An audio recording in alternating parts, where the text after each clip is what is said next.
같이 함께 하나님의 살아있는 약속 있는 말씀 합독하도록 하겠습니다. 그러므로 누구든지 나의 이 말을 듣고 행하는 자는 그 집을 반석 위에 지은 지혜로운 사람 같으리니 비가 내리고 창수가 나고 바람이 불어 그 집에 부딪히되 무너지지 아니하나니 이는 주추를 반석 위에 놓은 까닭이요 나의 이 말을 듣고 행하지 아니하는 자는 그 집을 모래 위에 지은 어리석은 사람 같으리니 비가 내리고 창수가 나고 바람이 불어 그 집에 부딪힘에 무너져 그 무너짐이 심하니라. 아멘. 아멘. 아멘. 요즘에 대학부 연합에서 모임을 할 때마다 이제 아멘 아멘 하는 소리가 많아진다고 해서 저는 또 바꿨습니다. 그래서 이제 아멘 아멘이 아니라 여러분과 좀 차이점을 두기 위해서 아멘 3번 하는 걸로 해서 아멘 아멘 아멘 이렇게 하는 걸로 바꿨습니다. 이건 따라하지 마시고 아멘 2번까지만 여러분들이 가져가셔서 간절함이죠. 이 말씀을 내 삶 가운데 이루어지기 원합니다. 그렇게 될 줄로 믿습니다라는 고백이 아멘입니다. 그래서 오늘 약 1시간 반 정도 이 말씀에 깊이 빠질 텐데요, 그 말씀에 깊이 빠질 때에 정신 똑바로 차리고 저 말씀이 그 영원토록 변하지 않는 그 약속의 말씀이 내 인생 가운데 이루어지길 간절히 소원합니다. 혈루증 걸린 여인이 저 주님의 옷자락 붙잡고 그 믿음으로 그 행위를 할 때에 주님께서 나의 병을 고쳐주실 줄 믿습니다 라는 그 고백으로 옷자락 잡았던 것처럼 오늘 저녁 여러분들이 아멘함으로 주님의 옷자락 붙잡고 온전한 회복과 쉼과 예수 그리스도의 반석 위의 인생을 짓는 시간이 되기를 간절히 소원합니다. 아멘. 두 나라를 여러분들에게 좀 소개하면서 오늘 말씀으로 나아가길 간절히 소원합니다. 1인당 국민소득 142만 3천 원. 어느 나라일까요? 1인당 국민소득이라고 하는 것은 한 달에 버는 돈이 아니라 연간 버는 돈이 142만 3천 원이라는 겁니다. 142만 3천 원. 이 나라 근처에 있는 한 나라는 1인당 국민소득이 4,048만 2천 원입니다. 1년 소득이 그렇다는 거죠. 후자는 4,048만 2천 원의 GDP를 기록하고 있는 후자는 대한민국입니다.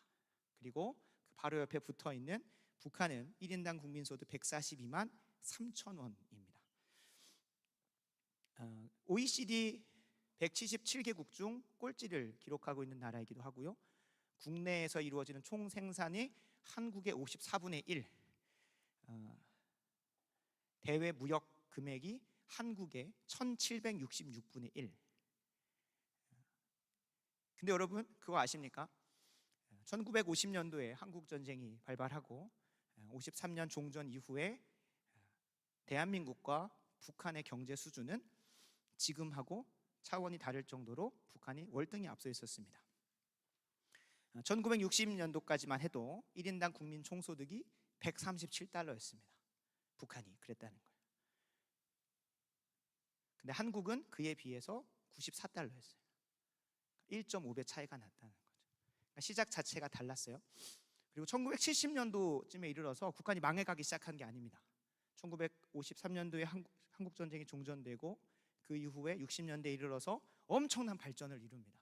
유럽 국가에서 차관을 떼와가지고 열심히 발전을 하는데 1970년대에 이르러서 국방비가 남한의 2배가 됩니다. 이 수치 자체가 유의미한 것인데 우리가 좀 피부에 와닿을 수 있는 수치를 좀 말씀드려보겠습니다. 지하철 개통이 남한이 빨랐을까요? 북한이 빨랐을까요? 지금 뉘앙스상 북한이 빠릅니다. 그죠? 북한이 남한보다 1년 더 먼저 개통을 해요. 그만큼 엄청나게 한국전쟁 종전 이후에 계속해서 엄청난 차관, 다른 나라에서 돈을 빌려와서 계속해서 발전을 합니다. 컬러 TV는 남한이 먼저였을까요? 북한이 먼저였을까요? 네? 진짜 북한 맞습니까? 예, 북한 맞습니다. 이거는 북한이 남한보다 6년 일찍 도입합니다. 컬러 TV가 어마무시하게 빠른 거예요. 마치 스마트폰이 저 대학교 때는 없었는데 군대 갔다 오니까 생겼어요. 1, 2년 만에 갑자기 생겨가지고 학번은 궁금해하지 마시고 1950년도부터 시작해서 일어났던 1953년도에 종전되었던 한국전쟁 이후에 이 한반도 땅 위에 공업시설이 약 60%가 소멸됩니다. 그러니까 이제 사회 기반 시설 자체가 전부 다 사라진 상황이에요. 그러니까 모두가 시작점 자체가 완전 폐허해서 시작했다는 거예요. 물론 북한은 우리나라보다 발전량도 높았고 시멘트 생산량, 화학비료, 철광석, 석탄 등 지하 자원이 많이 풍부했어요. 그로부터 70년이 지난 2023년 현재 아까 말씀드린 대로 GDP, 국내에서 일어나는 총 생산 금액은 54분의 1이고 대외 무역 금액은 1766분의 1로 어마무시한 차이가 납니다. 1인당 국민소득이 140만 원에 4천만 원이면 몇 배 차이입니까, 여러분? 몇 배일까? 아무튼 20배는 넘는 것 같아요. 그죠? 20배는 넘는 것 같아요. 공대에 분발할지어다. 그러면 여러분, 이 두 나라의 시작점이 어떻게 보면 대한민국이 더 늦었고 더 어려운 시기에서 출발을 했는데 환경이 그렇게 좋지 않았다는 거예요. 근데 이 두 나라의 지금의 차이를 만들었었던 것은 어디서부터 시작이 되는 걸까요? 그 핵심은 그 각 나라의 정부가 택하였던 반석에 있었습니다. 각 나라의 체제가, 각 나라가 붙잡았던 이념과 사상이 약 70년, 100년도 안 되는, 1세기도 안 되는 사이 속에서 이러한 완전히 천지 차이의 결과를 맺게 되었다는 거예요. 현재 북한은 조선인민민주주의 공화국이라는 이름을 가지고 계획경제 혹은 우리에게 잘 알려진 공산주의라는 체제를 나라 운영의 기반으로, 반석으로 가지고 있습니다. 어떠한 선택이나 어떠한 나라의 정책을 행할 때 공산주의라고 하는 세계관과 이념과 사상에서부터 모든 정책의 방향이 나옵니다. 반대로 대한민국은 조선인민민주주의 공화국이 아니라 자유민주주의 공화국입니다. 둘 다 공화국이고 둘 다 민주주의인데 하나는 인민민주주의고 하나는 자유민주주의인 거예요. 그 두 가지의 차이가, 그 한 단어의 차이, 자유와 인민이라고 하는 그 한 단어의 차이가 70년 이후에 이렇게 엄청난 격차를 만들었다는 거예요. 북한은 인민민주주의를, 한국은 자유민주주의를 설정해서 그 사상과 이념 안에서 국정을 운영해 왔습니다. 인민민주주의를 조금만 이해하고, 우리가 오늘 뭐 사상교육하는 시간 아니니까 갑자기 여러분 여기다 빨간색 건들고 막 봉기를 일으키고 이런 거 아니니까 간단하게 좀 말씀을 드리면, 인민민주주의는 기득권 세력의 포갑으로부터 인민들을 보호해 주어 그들의 생활을 정부가 주도하여, 국가가 주도하여 안정화시켜 주겠다고 하는 것이 인민민주주의입니다. 그러니까 국가한테 모든 세금을 다 내고 여러분들이 누릴 수 있는 모든 걸 다 갖다 바쳐라. 그러면 여러분들에게 최소한의 안정적인 생활은 내가 보장해 주겠다라고 하는 것이 인민민주주의의 기치입니다.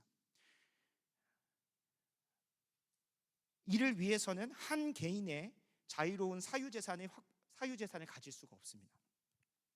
자유로운 경제활동도 안 되고 자유로운 의견 제시하는 즉시 총살, 반정적으로 몰려서 그 가족 일가가 몰살당하기도 합니다.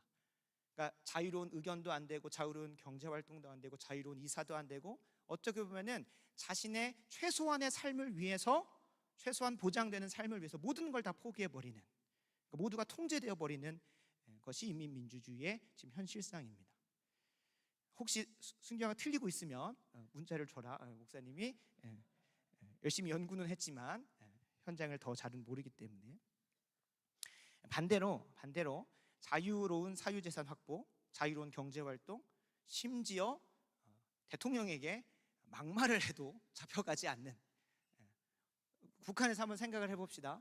우리 위대하신 이런 거 하면은 노딱 붙나요?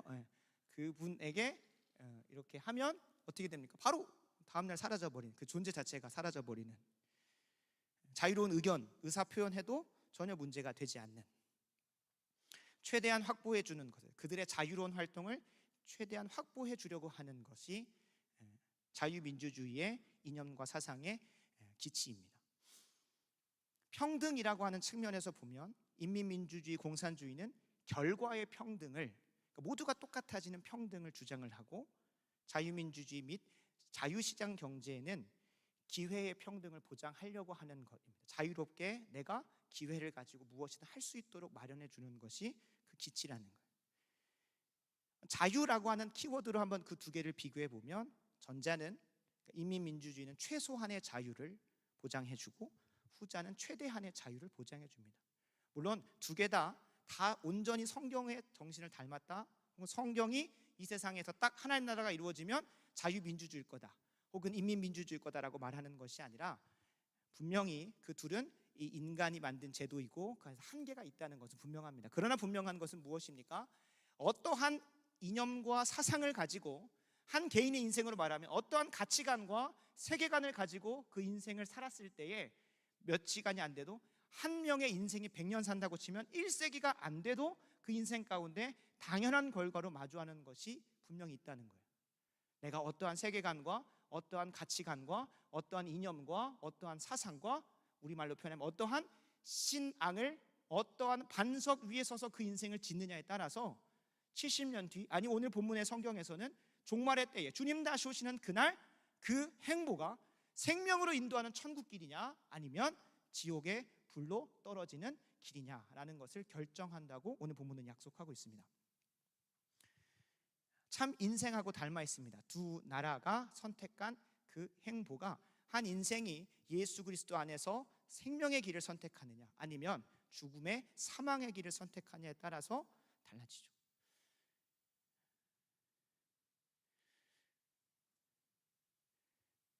그래서 오늘 여러분들에게 묻고 싶습니다.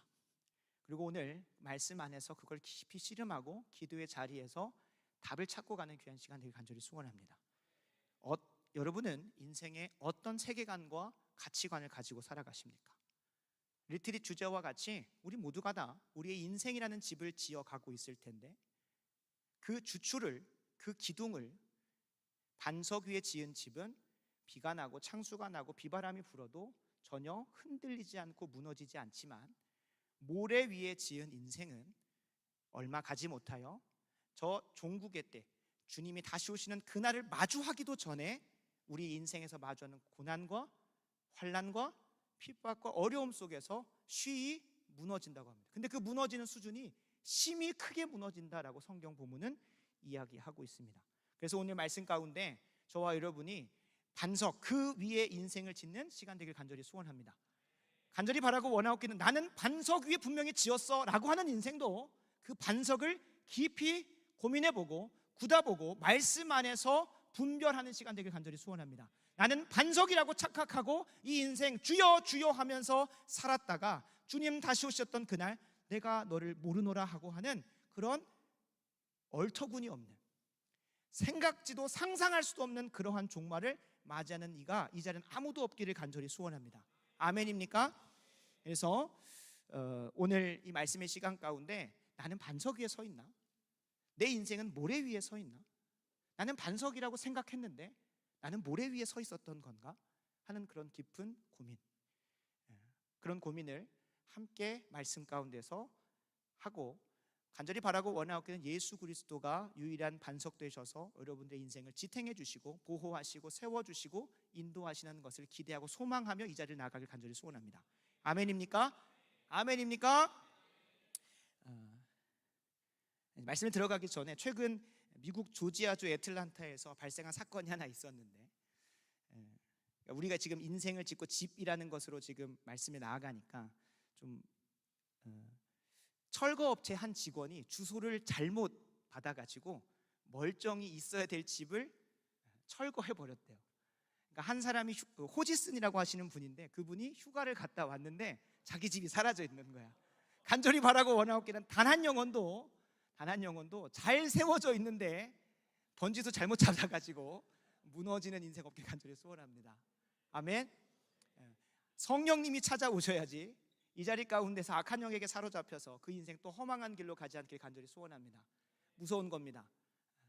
근신하고 깨어서 성령의 인도하심 받아 그 인생을 반석에 지으시길 간절히 소원합니다. 번지도 잘못 찾아온 악한 영에게 사로잡히는 인생 되지 마시고 성령께 사로잡혀 그 인생을 끝까지 만들어가는 귀한 우리 모든 팔로우 되길 간절히 소원합니다. 아멘. 오늘 본문은 마태복음 5장 1절부터 시작이 됩니다.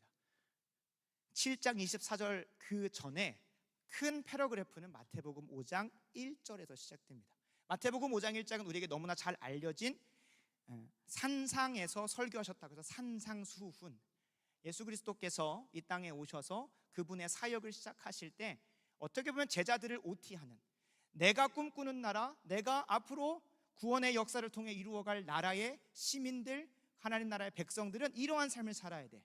그래서 5장 1절을 한번 같이 보시면 마태복음 5장 1절, 예수께서 무리를 보시고 산에 올라가 앉으셨다는 거. 그리고 누가 나옵니까?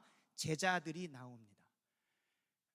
예수님께서 다윗의 계보와 아브라함의 족보를 따라서 이 땅에 오셨어요. 그리고 준비되어지는 시간 속에 이제 30살이 되시고 그분의 사역을 시작하십니다. 그분이 치유하시고 고치시고 전파하시고 가르치시는 사역을 통해 수많은 무리가 그를 따라옵니다. 그게 마태복음 4장 마지막 절입니다. 그리고 주님께서 이제 그 따라온 수많은 무리들 앞에서 이제 내가 진짜로 가르치고 전파하고 치유하고 구원함을 통해서 이루고자 하는 하나님 나라, 그 안에 살아야 될 백성들은 이러한 모습이야 라고 하면서 설교를 시작을 하시는 거예요. 그래서 너무나 잘 알고 있는 팔복이 여기서 등장을 합니다. 산상수훈 첫 부분인데, 여러분 다 성경 가져왔으니까 앞에 뜨기도 하지만 성경을 낙서도 좀 하시고 다음번에 읽을 때는 산상수훈이 이런 구조로 되어 있구나 알면 더 유익하니까 마태복음 5장 1절을 펴셔서 낙서할 준비하셔가지고 좀 살펴보도록 하겠습니다. 제자들에게 나옵니다. 그리고 예수님께서 그들에게 말씀하십니다. 입을 열어서 가르쳐 이르시되 3절부터 12절까지가 팔복입니다. 너무나 잘 알고 있는 것처럼 심령이 가난한 자는 뭐가 있나니? 복이 있나니. 4절 애통하는 자는 복이 있나니. 5절 온유한 자는 복이 있나니. 의에 줄이고 목마른 자는, 네, 여러분 우리가 함께 이 말씀의 시간을 만들어가는 겁니다. 7절 긍휼히 여기는 자는, 8절 마음이 청결한 자는, 9절 화평하게 하는 자는, 10절 의를 위하여 박해를 받은 자는. 아멘입니까? 이러한 사람이 복이 있는 사람이라는 거예요. 이렇게 살면 복을 받는다는 것이 아니라 이러한 삶을 사는 사람들이 복받은 사람들이라는 거예요. 이미 복 가운데 있다고 말하고 있어요. 그게 이제 일단 산상수훈의 첫 부분이야. 산상수훈은 앞으로 내가 가르치고 전파하고 치유하고 구원의 역사를 이루어갈 때 있어서 나를 진짜 따라오는 제자들은 이러한 사람들이어야 돼, 이러한 사람들이야 라고 하는 OT라고 말씀을 드렸습니다. 여러분들은 이 말씀 앞에서 예스라고 하실 수 있죠? 우리 모두 복이 있는 사람입니다. 네, 여러분 그 복이 있는 사람들을 이렇게 8가지로 얘기하고 끝나는 것이 아니라 그 사람들은 마태복음 5장 13절 14절을 보면 그 사람들을 가리켜서 세상의 소금이라고 합니다. 세상의 소금이고 세상의 빛이다. 맛을 잃어버린 세상, 썩어져 버린 세상 속에 가서 부패하는 것을 막고 맛을 내는 역할을 하고 어두움 가운데 빛을 비추이는 자들, 그게 누구라는 거예요? 이 복 있는 사람들이 세상에 나아가며 소금과 빛된 삶을 산다는 거예요. 그게 마태복음 5장 13절에서 16절이에요. 그리고 나서 주님께서 순차적으로 얘기하시는 게 뭐냐면 세상의 소금과 빛된 삶을 살기 위해서 우리 가운데 드러나야 될 실제적이고 구체적인 적용들이 무엇이냐면 마태복음 5장 17절부터 7장 6절까지입니다. 마태복음 5장 17절부터 7장 6절까지. 다시 한번 정리합니다. 예수님께서 이 땅 가운데 가르치고 전파하고 치유하시고 구원하시는 그 구원 역사를 이루심을 통해 하나님 나라를 이루어 가시는데, 그 하나님 나라의 백성들은 복이 있는 사람이고, 그 복이 있는 사람들은 8가지. 무슨 자?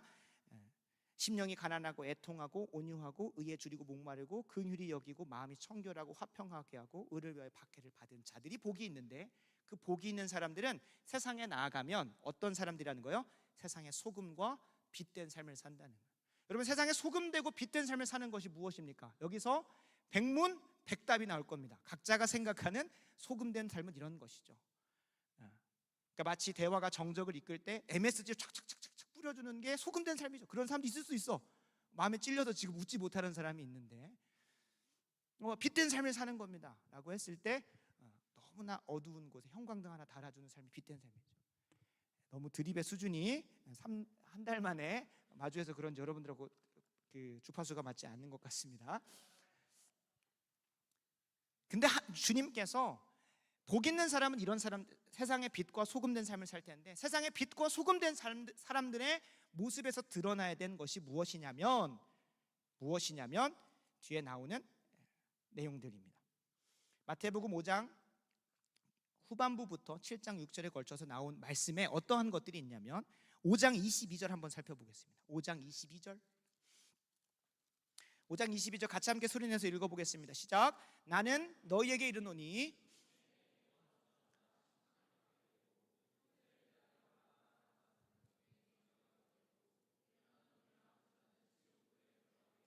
아멘. 나는 이 말씀을 온전히 순종한 적이 있다. 명원아 손 든 거니? 머리를 극적이면서 밥만 드는 건 치사한 겁니다. 라가라고 하는 건 바보, 어리석은 자라고 그 사람의 인격을 모독하는 말입니다. 분명히 주님께서 이전에 십계명이라는 걸 통해 이스라엘 백성들에게 살인하지 말라라고 분명히 말씀하셨어요. 근데 여기서 살인은 다 안 해봤죠, 그죠? 십계명 통과가 아니라 주님께서 이제 또 한 번 말씀하시는데 세상의 빛과 소금 된 사람들은 살인하지 말라라고 하는 그 말씀을 어떻게 지켜야 되는데요? 한 형제의 인격을 모독하고 그 형제에게 나가라라고 하는 그런 표현을 하는 것도 하지 말아야 된다라고 어떻게 보면 더 강화된 계명을 이 하나님 나라의 백성들에게 선포하고 있는 거예요. 제자들에게 OT하고 있는 거예요. 여러분 이 말씀 말고 우리가 좀 더 잘 알려진 말씀이 또 있습니다. 마태복음 5장 28절입니다. 마태복음 5장 28절 같이 함께 소리내어서 읽어보도록 하겠습니다. 나는 너희에게 이르노니 여자를 보는 자마다 마음에 이미 간음하였느니라. 아멘. 십계명에서는 간음하지 말라고 했습니다. 간음하지 말라고 했는데 여기서는 이제 뭐예요? 이제 마음 가운데 음욕을 품고 이성을 바라보는 것도 뭘 하는 거예요? 안 된다라고 하는 거예요. 그러니까 그 기준이 엄청 촘촘해져 가는 거죠. 옛날에는 내가 결혼했으면, 내가 이성교제하고 있으면 다른 사람한테 마음 품지 않고 이 사람에게 전적으로 헌신하면 되는데, 그냥 지나가다가 요즘에 누가 가장 그 아름다운 여성인가요? 연예인 중에? 자매들이 말하는 거 신빙성이 없을 것 같고 형제들이 얘기를 해보면 형제들이 지금 말했다가는 사장당할 것 같아서 말을 안 하는 것 같은데 정말 잘생겨서 지나가다가 내 남자친구를 두고도 그 형제를 바라볼 만한 형제가 있다면 누구예요? 네? 네, 방금 나왔습니다. 네, 증언해 주시죠. 누구십니까? 네, 윤서다. 윤서. 이윤서 말고 강윤서. 네. 차은우. 막 갑자기 오 이런 얼굴들이 아닙니까? 네. 차은우가 지나가면서 그 형제에게, 형제인지 아닌지 모릅니다. 신앙인이 아닐 수도 있으니까 음욕을 품고 봤어요. 그럼 그것도 주님께서는 합당하지 않다라고 얘기를 하시는 거예요. 그러니까 족쇄가 엄청 더 세워지는 거예요. 세 번째 말씀 한번 더 살펴보겠습니다. 마태복음 5장 44절입니다. 마태복음 5장 44절. 다 같이 함께 읽습니다. 시작. 나는 너희에게 이르노니 너희 원수를 사랑하며 너희를 박해하는 자를 위하여 기도하라. 아멘. 주님께서 너의 이웃을 내 마음과 뜻과 힘을 다하여 사랑하라, 전심으로 사랑하라 라고 하긴 했지만 피 한 방울 안 섞인 이웃 사랑하는 것도 쉽지 않은데 이제는 원수마저도 사랑하라고 하고 그 원수를 위하여 기도하고 축복하라고 합니다. 더 이전보다 더한 규율들이 하나님 나라의 백성에게 주어지는 걸 봅니다. 이전에 그들이 원래 유대인이라고 한다면 마땅히 지켰어야 될 십계명보다 더 높은 기준으로 다가오는 거예요. 간음하지 말라는 수준이 아니라 음욕을 품고 이성을 바라보지 말라는 수준인 거예요. 여러분 이거를 제자들이 듣습니다. 제자들이 들어요. 그러면 어떠한 생각이 들까요? 저거 할만하겠는데, 나 원래 잘하고 있는데 라고 생각을 했을까요? 그래도 그나마 하나님께서 이미 선포하신 그 말씀 십계명에 비추어 보아 그래도 의롭다라고 하는 삶을 살고 있었는데 그 십계명에 더 중한 기준들이 내게 주어지니까 어떠한 생각이 들었을까요? 네, 이 시간 한번 여러분들에게서 우리와 함께 좀 손병호 게임을 한번 해보자고 합니다. 그래도 좀 잠을 깨야 되니까 벌써 이제 그 사랑하는 자에게만 주신다는 그 수면의 영이 이 시간 이 자리를 확 이렇게 도는 것 같습니다. 손병호 게임 한번 해봅시다. 여러분들도 과연 제자에 합당한 모습을 하고 있는지, 제자에 합당한 삶을 살고 있는 제가 마태복음 5장 21절 이하 7장 6절 사이에 있는 계명들을 여러분들에게 한두 가지씩 얘기해 드리겠습니다. 이게 내가 그걸 못하고 있다 그럼 접는 거예요. 아시겠죠? 속이지 마시고, 저는 다 못 보지만 여러분의 살아계신 주님이 애통해 하시면서 하실 겁니다. 한번 접어봅시다. 접어봅시다가 아니라 해보도록 하겠습니다. 어차피 5개 접게 돼 있어요. 그죠? 기회는 5번이야. 알겠죠? 첫 번째, 나는 친구들을 향해서 입 바뀌든 혹은 마음으로든 욕을 단 한 번도 해본 적이 없다. 해본 적이 없다. 그러면 잠깐만, 해본 적이 없지 않다. 그러면 접으세요. 접으세요. 다 나옵니다. 아무리 평소에 선한 말 했던 사람도 경훈이는 왜 손을 숨겨요? 좋습니다. 이실직고 하시고. 두 번째입니다. 나는 이성을 보고 음욕을 단 한 번도 일말의 양심의 가책이 없이 품어본 적이 없지 않다. 이중부정, 엄청난 강조. 다른 말로 하면 나는 음욕 덩어리다, 이런 표현 됐죠? 좋습니다. 접었네요. 세 번째, 나는 하나님의 이름을 망령되이 일컬어 본 적이 전혀 없지 않다. 그러니까 지금 서양 문명에서는 오 마이 갓 하는 것도 그 험한 말 하죠, 그죠? 우리는 예수 그리스도라고 고백하지만 이제 그렇게 좀 이름을 망령되이 일컫기도 하고, 하나님과의 관계 속에서 하나님한테 막 화를 낸다든지 해본 적이 없지 않다. 저도 접겠습니다. 네 번째입니다. 나는 내 원수에게 보복이 아니라 매번 마지못해서가 아니라 전적으로 전심을 담아 주의 이름으로 축복을 해보지 않았다. 못해봤다. 접으시기 바랍니다. 그 원수를 증오하고 마음 가운데 칼로 수십 번도 찔러가면서 죽었으면 좋겠다라고 했었던 사람이 있다면 접으시기 바랍니다. 대부분의 사람들이 한 번 기회가 남은 것 같습니다. 그냥 단순히 게임으로 받아들이는 것이 아니라 예수 그리스도의 준엄한 명령 앞에 나를 따라오는 자들, 나를 따라와서 저 천국에 이를 자들이 이러한 삶이 자연스럽게 살아야 돼라고 하는 기준 앞에서 여러분들이 게임을 한다고 치면 라이프가 한 개 남은 거예요. 이것 접으면 지옥 가는 거야 라고 하는 그런 마음을 가지고 한번 이 마지막 한 개의 목숨을 잘 한번 심히 고민해 보시길 간절히 소원합니다. 웃음기가 싹 사라졌습니다. 마지막입니다. 나는 원수를 사랑하고 나를 핍박하는 자들을 위해서 항상 언제나 엄청나게 기도해 주지 않았다. 그런 사람들은 접으시기 바랍니다. 여러분, 이 접혀진 이 5개의 손가락, 나는 아직 라이프가 남아있다 있어요 혹시? 목사님 그렇게까지 이렇게 몰아가시는데 제가 안 접고 버티겠습니까? 그럼 5개가 다 접히셨습니까? 그럼 제자들의 삶이 그랬다는 거예요. 여러분, 이 이외에도 여러분들에게 제시할 수 있는 예수님을 따르는 제자의 삶, 천국의 삶이 보장된 삶, 나중에 비가 내리고 창수가 나고 폭풍우가 불어도 절대 흔들리지 않은 반석의 삶으로 주님 품에 안길 수 있는 사람은 이러한 기준들이 자연스럽게 드러나야 된다고 주님께서 분명히 얘기하고 계신다는 거예요. 절망적이지 않습니까? 우리 5개 다 접은 게 나 저것도 못하네, 저것도 못하네가 아니라 큰일 났네, 진짜 큰일 났네, 어떡하지?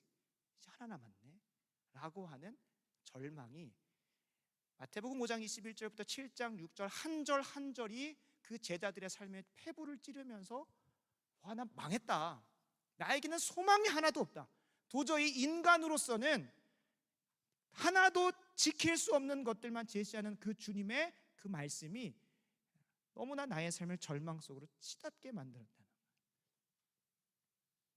주님께서 말씀하십니다. 7장 24절, 나의 이 말을 듣고 뭐 하는 자? 행하는 자가 뭐 한다는 거예요? 어디에 집을 지은 거래요?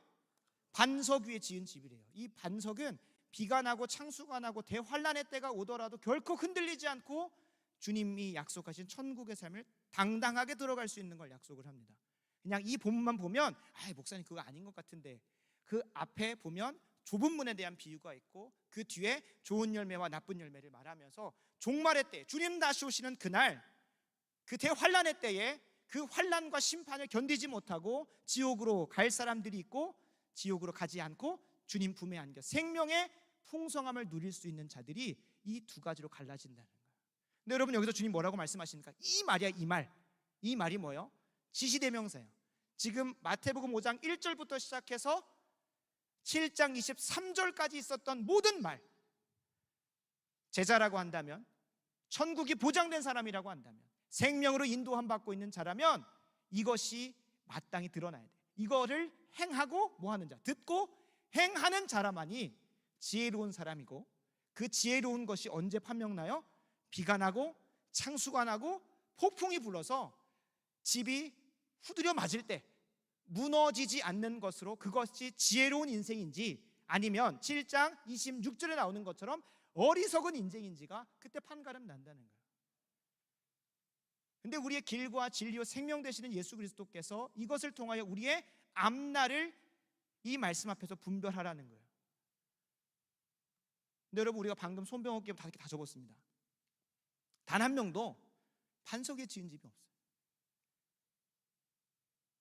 주님께서 이제 여러분을 다 지옥 보내시려고 엄청난 기준을 세워가지고 그 허들 못 넘으면 너 그냥 거기 가야 돼 라고 주님께서 말씀하시려고 이렇게 높은 기준을, 간음하지 않는 수준이 아니라 음욕을 품고 이성을 바라보지 않고, 살인하지 않는 수준이 아니라 다른 사람을 향한 인격적 모독과 미움의 마음을 갖지 않고,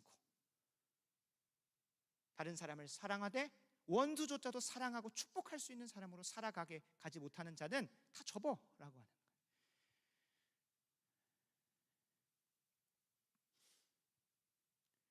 혹여 마음 가운데 일말의 한 라이프, 하나의 손가락이라도 살려보려고 했었던 사람한테 더 엄한 선포를 하겠습니다. 그 어느 누구도 이 자리에 있는 저와 여러분 모두 다 하나님이 우리에게 요구하시는 수준만큼 그 기준을, 그 말씀의 명령을 충족할 수 있는 사람은 단 한 명도 없습니다. 아멘이 나오기가 어렵죠. 그 어느 누구도 예수 그리스도께서 이 땅 가운데 사시면서 보여주셨던 삶대로 그 기준을 충족할 수 있는 사람은 단 한 명도 없습니다.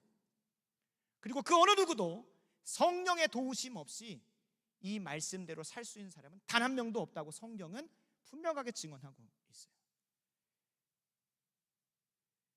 그 어느 누구도 그 인생의 지혜와 힘과 능력으로 하나님의 기준인 의를 충족시킬 수 없음을 주님께서는 이 말씀을 통해 분명히 보여주시고자 한 겁니다. 그러나 이것이 예수 그리스도의 생명 있는 복음인 이유는 우리가 이 말을 듣고 행하는 자를 깊이 묵상해 볼 때의 복음으로 바뀝니다. 하나님의 예수 그리스도의 말씀대로 충족할 수 있는 사람은 단 한 사람도 없습니다. 모두가 절망 가운데 있는 거죠. 근데 주님께서, 하나님께서 이것을 아시고 한 사람에게 그 의를 이룰 수 있는 길을 열어놓으시고 구원의 길을 열어놓으셨다는 거예요. 이 말을 듣고 행할 수 있는 사람은 어떤 사람이 있느냐? 자신의 힘으로, 자신의 능력으로, 지혜로 행할 수 있는 것이 아니라 오직 하나님이 인정하신 한 의, 예수 그리스도가 십자가에서 완전히 충족하신 그 의를 뭐하는 자? 믿음으로 받아들이는 자만이 하나님 앞에서 의롭다함을 받고 이것을 행할 수 있게 됩니다. 역사 속에서 자신의 지혜와 능력과 힘으로 이걸 성취해 보려고 했었던 사람들이 있어요.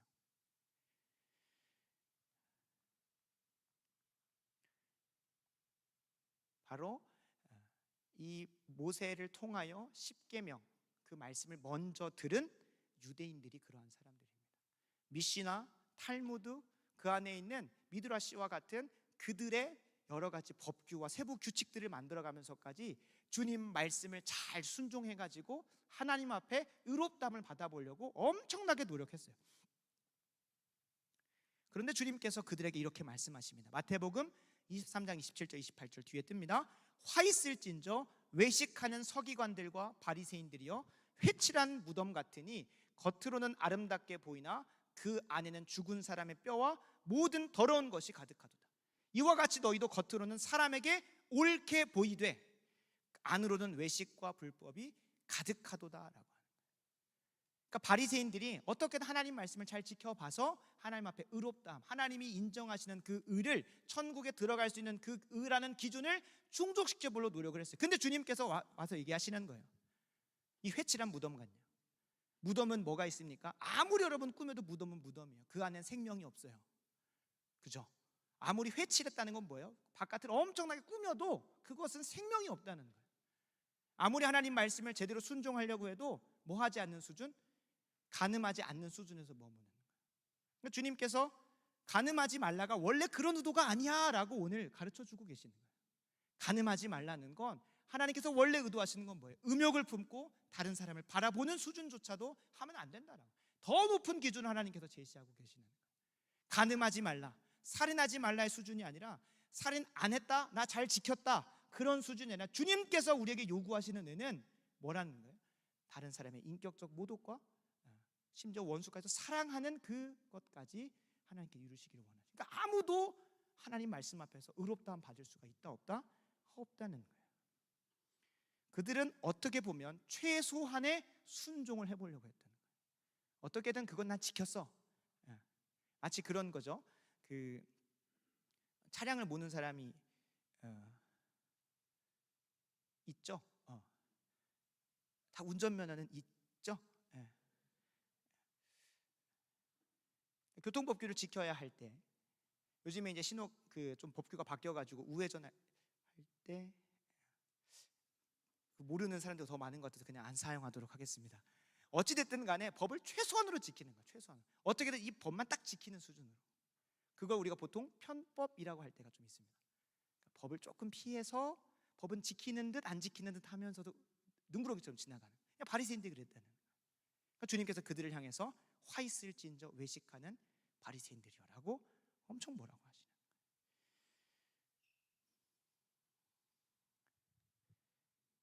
그것은 주님께서 본래 주시고자 했었던 십계명, 천국에 이를 수 있는 길의 수준이 아니었다. 반대로 십계명에 대한 완전한 순종, 온전한 순종, 적극적인 순종, 최대한의 순종으로 주님이 말씀하시는 것보다 더 높은 기준으로 살아낼 수 있는 사람, 하나님 예수님의 이 말을 듣고 행할 수 있는 사람은 어떤 사람일까요, 여러분? 이 말을 듣고 행할 수 있는 사람은 어떤 사람일까요? 우리가 그것을 깊이 주목해야 돼요. 이거를 그냥 이 말씀대로 안 살았네, 나는 망했네, 그러면 여러분 아무 소망이 없어요. 그러니까 말씀을 깊이 묵상해야 되는 거야.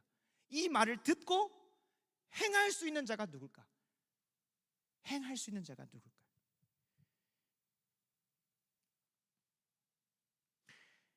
그걸 이해하기 위해서 로마서 3장 21절 24절을 같이 함께 읽어보도록 하겠습니다.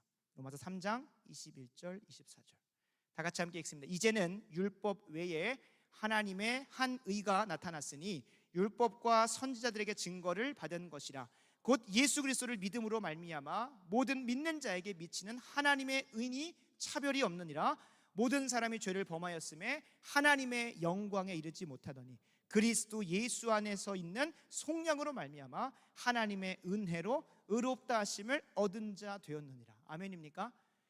그 어떠한 인류도 하나님의 영광에, 하나님의 그 충족하시는 의에 이룰 수 있는 사람이 있다 없다? 없다는 거예요.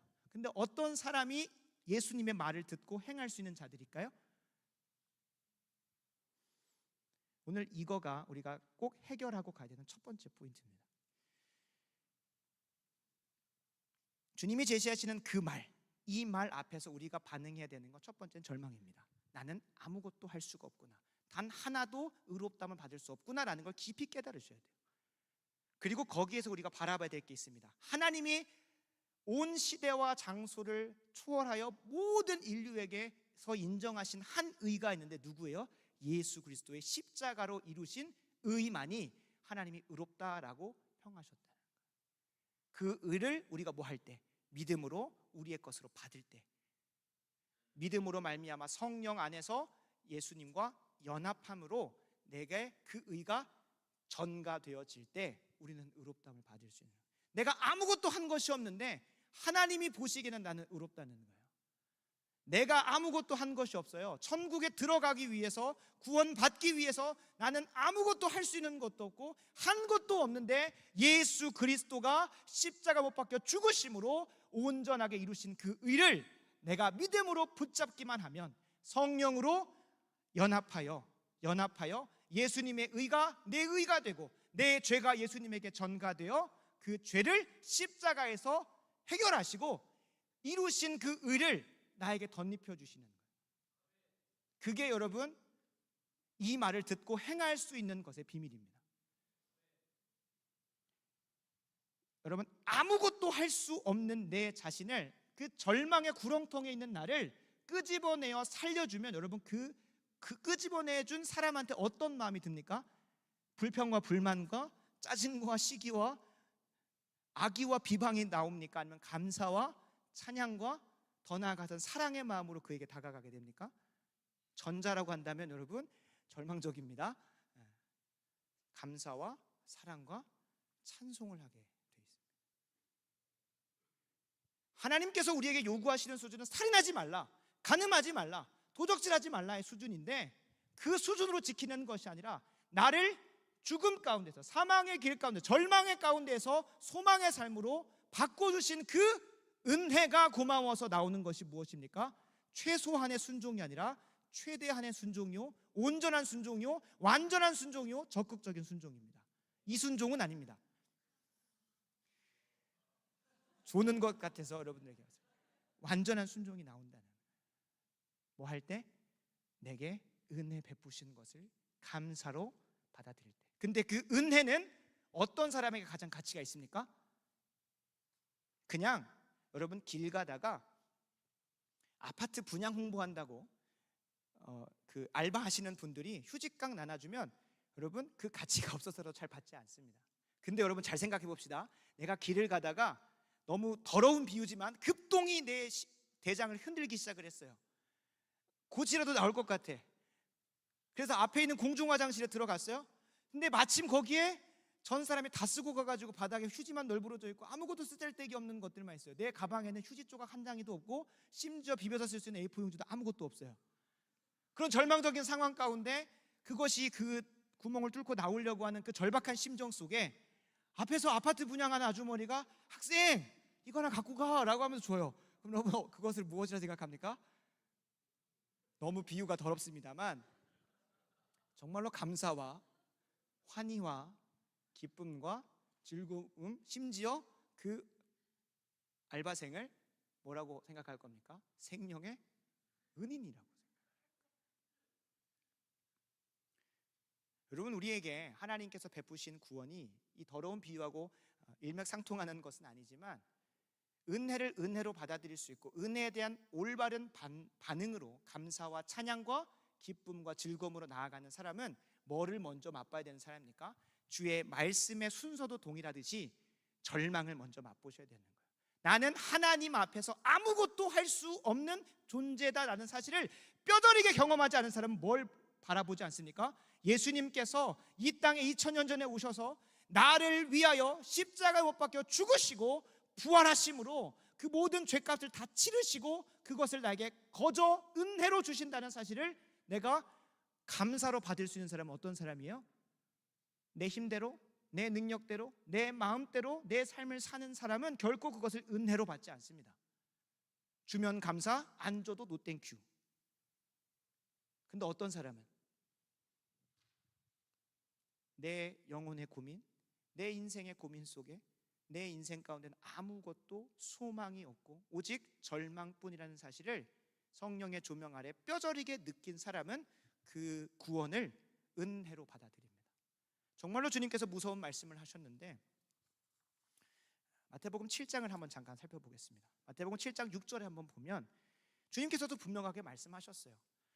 구원은 은혜로 값없이 우리에게 주어지는 것이지만 그냥 주어지진 않아요. 7장 6절 다 같이 함께 읽습니다. 거룩한 것을 개에게 주지 말며 너희 진주를 돼지 앞에 던지지 말라. 그들이 그것을 발로 밟고 돌이켜 너희를 찢어 상하게 할까 염려하라. 아멘. 여러분, 개와 돼지는 거룩한 것과 진주를 가치 있는 것으로 느끼지 못합니다. 왜 그럴까요? 개에게 가장 가치 있는 것은 애완용 그 간식거리, 그 장난감일 것이고, 돼지에게 가장 가치 있는 것은 나의 허기를 채워줄 수 있는 먹을 것일 뿐입니다. 진주는 돼지에게 무쓸모하고 무가치합니다.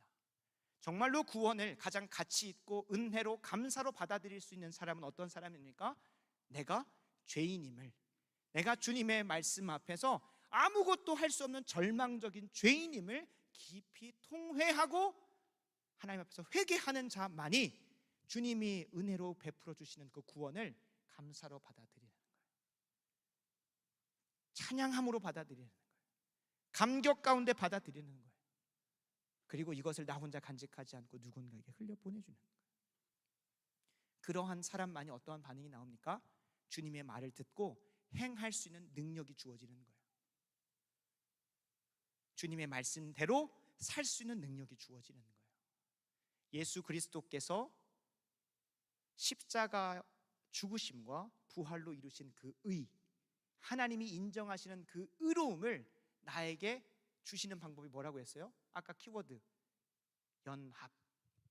성령 안에서 신비하게 연합함을 통하여 예수님의 의가 내 의가 되고, 내 죄가 먼저 주님에게 전가되어지고, 그 죄가 십자가에서 해결되어지고, 부활로서 이루신 그 의가 나에게 전가되는 거예요.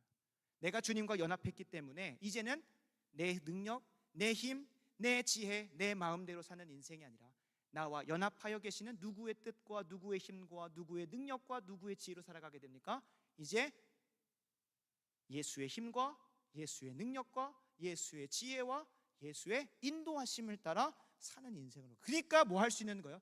나는 못하지만 내가 그리스도와 함께 십자가 못 박혔나니 그런즉 이제는 누가 사는 것이 아니요 내가 사는 것이 아니요 오직 내 안에 누가 사는 것이라 그리스도께서 사시는 것이라. 이제 내가 이 육체 가운데 주님을 만나기 전과 후 모두 다 이 육체 가운데 살아가지만, 이제 내가 육체 가운데 사는 것은 누구를 사랑하사? 바로 나를 사랑하사 나를 위하여 자기 자신을 십자가에 버리신 그 아들 예수 그리스도께서 나를 위하여 죽으셨어. 그리고 예수님의 의가 내 의야 라고 하는 그 아들을 믿는 믿음 안에서 사는 삶으로 바뀐다. 똑같이 육체의 삶을 살아요. 그러나 이제는 예수 그리스도와 성령으로 연합하여 사는 거예요. 그렇기 때문에 이 말을 듣고 행할 수 있는 자라는 거예요. 그럼 여러분, 여기서 우리가 정리하고 갈 것이 있습니다. 이 말을 듣고 행할 수 있다는 건 무엇일까요? 이 말을 들어야 천국 간다는 것은 유대인의 발상입니다. 유대인의 사고예요. 조건으로서 하나님께서, 예수님께서 이 말을 하신 게 아니에요. 산상수훈의 말을 이걸 다 충족시키면 너희 천국 가. 그럼 아무도 천국 못 가요. 그런데 성경 전체의 조명 안에서 이 말씀을 다시 보면 어떻게 되는 거예요? 나는 아무것도 못합니다. 나는 죄인입니다. 나는 절망 가운데 있습니다. 그러니까 나는 주님 옷자락밖에 못 잡습니다. 그걸 믿음으로 붙잡는 인생에게 성령으로 연합하여 의가 주어진 자, 그 능력이 전가되어지는 자, 그 지혜가 주어지는 자가 이제 그 결과로서 뭐 하는 거예요? 이 말을 듣고 행할 수 있는 능력이 생기는 거예요. 다시 정리합니다. 조건으로서 이 말을 하시는 게 아니라 결과로서 이 말을 하시는 거예요. 예수님의 의를 덧입은 사람, 예수 그리스도와 연합한 사람은 뭐 하는 거예요? 그 말을 듣고 행할 수 있는 자가 됐다는 거예요.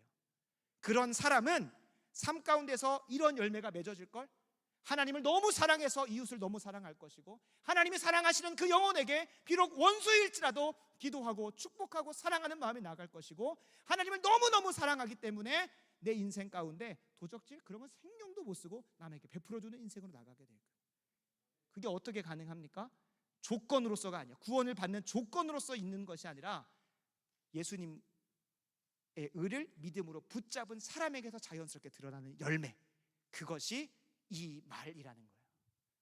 이 말을 듣고 행하는 자는 이미 지혜로운 사람입니다. 물론 그럴 수는 있습니다. 내 육신의 연약함, 내 육신이 아직은 죄성 가운데 있어서 하나님 말씀대로 살 수 없는 사람이 있을 수는 있습니다. 그러나 한 번 예수 그리스도와 연합한 사람은 결코 끊어질 수 없는 그 연합 가운데 이제 그러한 삶으로 변화되어져 가는 거예요. 개를 여러분 아무리 집에서 훈련시키고 키운다 할지라도 다시금 야생으로 풀어놓으면 그는 본성 자체가 뭐기 때문에? 개이기 때문에. 개이기 때문에 개처럼 살아갑니다. 돼지를 아무리 집에서 뭐 그 애완용 돼지로 뭐 이렇게 개량해가지고 뭐 이렇게 한다고 하더라도 돼지는 그 본성 자체가 무엇이기 때문에? 돼지이기 때문에 다시금 우리에 넣어놓으면 아무리 더러운 것에 뒹굴지 않게 훈련시켜놓고 별짓을 다 해놔도 며칠만 그 우리 가운데 넣으면 뭐가 돼요? 다시금 그 똥 위에 굴르면서 돼지처럼 살아가게 돼 있어요. 예수 그리스도의 의를 성령 안에서 연합함을 통해서 거머쥔 자, 이 말을 듣고 행할 수 있게 된 그 자는 비록 매일의 삶 가운데에 죄 가운데 무너질 때도 있고 그렇게 원하지 않는 죄 가운데 매일마다 빠져 살지라도 어떻게 된다는 거예요? 그 본성 자체가 예수님과 연합하였기 때문에 그 방향으로 갈 수밖에 없는 거예요. 그래서 로마서 12장 2절에 이렇게 이야기하는 거예요. 너희는 변화를 받아 마음을 새롭게 함으로 변화를 받아 하나님의 선하시고 기뻐하시고 온전하신 뜻이 무엇인지 분별하여 그렇게 살아가도록 하라라고 말씀하는 거예요. 이전에는 내가 보기에 선하고 내가 보기에 기뻐하고 내가 보기에 온전하다 생각했던 뜻대로 사는 본성이 있었는데 이제 예수 그리스도와 함께 연합한 자는 어떻게 되는 거예요? 하나님의 선하시고 기뻐하시고 온전하신 뜻대로 완전하게 살 수는 없지만 그 방향으로 향하게 돼 있다는 거예요. 열매로서 주님께서 이것들을 이야기하시는 거예요. 그러면 여러분 예수 그리스도 연합한 자들에게서 나오는 삶의 방향이 무엇이냐면 그 의를 값없이 그 구원을 값없이 나에게 허락하신 그것에 대한 감사로 이러한 수식어가 붙습니다. 무엇을 하든지 하나님을 사랑해서 예수 그리스도를 사랑해서 너 왜 그거 하고 있어? 나 하나님 사랑해서. 너 왜 그렇게 살아? 나 예수님 사랑해서. 너 왜 그렇게 바보같이 살아? 나 하나님의 영광을 위해 살 거거든 이라고 삶이 바뀌는 거예요. 그게 수식어로 붙는 거예요. 그게 수식어로 붙는 인생이에요. 그러니까 BC와 AC가 분명히 갈리는 거예요. 비포 크라이스트, 애프터 크라이스트. 마치 이순종 목사가 BS와 AS가 바뀌는 것처럼. 여기 S는 뭘까요? 당연히 제가 만들었으니까 알 수 없죠. 비포 수선화, 애프터 수선화. 여러분 결혼은 너무나 행복한 겁니다. 얼른 결혼하시길. 아내는 저에게 사과나무라 부르고 저는 수선화라고 잘 부르지 않습니다만 아무튼 성경적 표현을 가지고 왔을 때 비포 수선화. 내가 사랑하는 사람이 있기 때문에 뭐 할 수는 있습니까? 내 육신의 연약함, 내 정욕으로 인하여 다른 사람을 향해 잠깐 눈을 돌릴 수는 있습니다. 그러나 한결같이 누구에게 향하게 됩니까? 내가 사랑하는 그 사람에게 눈이 향하게 되어 있습니다. 나를 솔로와 외로움과 고독 가운데서 구원해 주신 그분을 향해서 마음을 향할 수밖에 없어요. 왜 그래요? 사랑하기 때문에. 사랑하기 때문에.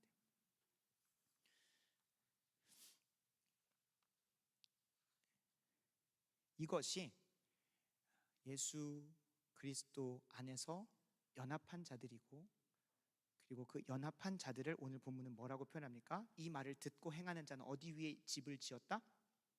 반석 위에 집을 지었다라고 성경은 선포하고 있어요. 반석 위에 지었다. 반석 위에 지었다. 조금 더 구원의 신비로 조금 더 깊이 들어가 보려고 하는데 오늘 조금 어렵습니다. 그러니까 그 끝이 보장되지 않은 이 시간에 이 자리에 있는 거 아니겠습니까? 그죠? 끝은 있습니다. 셔틀 타고 나가야 되기 때문에 그 전에는 끝납니다. 근데 오늘 한번 머리 한번 골머리 써가면서 내 구원의 문제를 깊이 한번 실험해 보자는 거예요. 예수님이 우리의 인생의 반석 되시는 것을 이루시기 위해서 아무것도 안 하고 그냥 갑자기 반석이 되주시는 게 아니에요. 예수 그리스도께서 이 땅에 오셔서 우리 각 인생의 반석이 되시기 위해 십자가 못 박혀 죽으시고 부활하셨는데 그분의 사역의 여정들을 이 세 가지의 직분으로 성경은 정리하고 있습니다. 첫 번째, 선지자직을 감당하셨습니다. 두 번째, 제사장직을 담당하셨습니다. 세 번째, 왕직을 담당하셨습니다.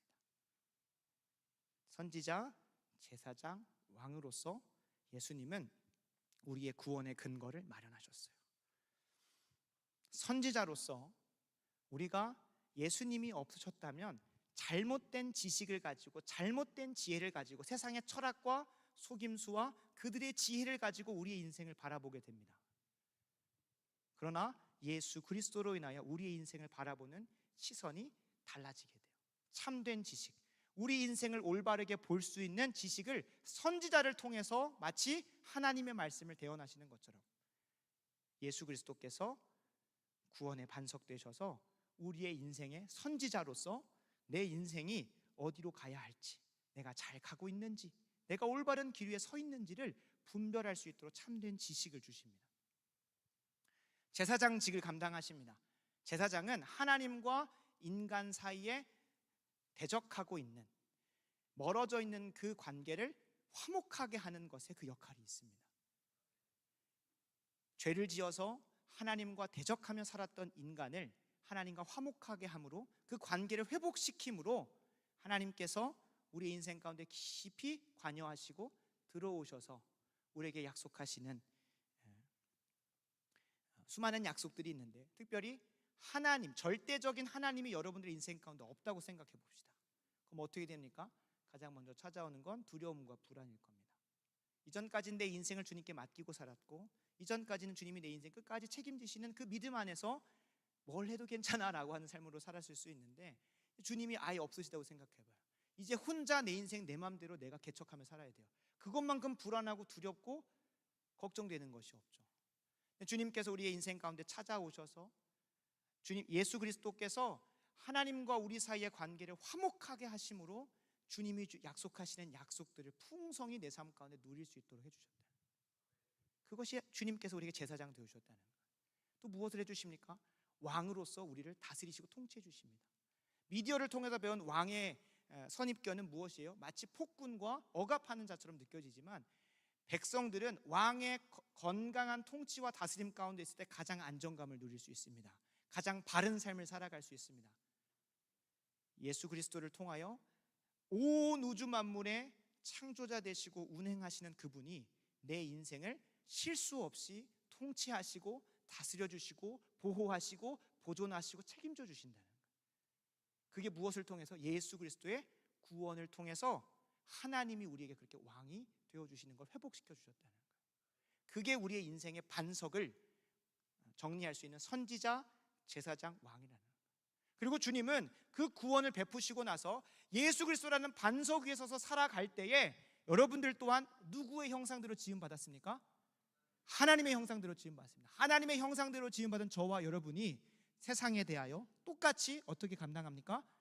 선지자로서 세상의 올바른 해석을 제시하고, 제사장으로서 하나님과 대적하고 있는 이 모든 만물에게 하나님과 화목할 수 있도록 내가 들어가고, 왕으로서 내가 그를 통치하는 것이 아니라 내가 누구의 말씀에 순종함으로, 하나님의 말씀에 순종함으로 하나님의 통치가 어디 가운데 임할 수 있도록, 그 모든 곳에 임할 수 있도록 하나님께서 회복시키신다는, 이게 여러분 구원의 표지로서 자연스럽게 우리 삶 가운데 드러나야 되는 겁니다.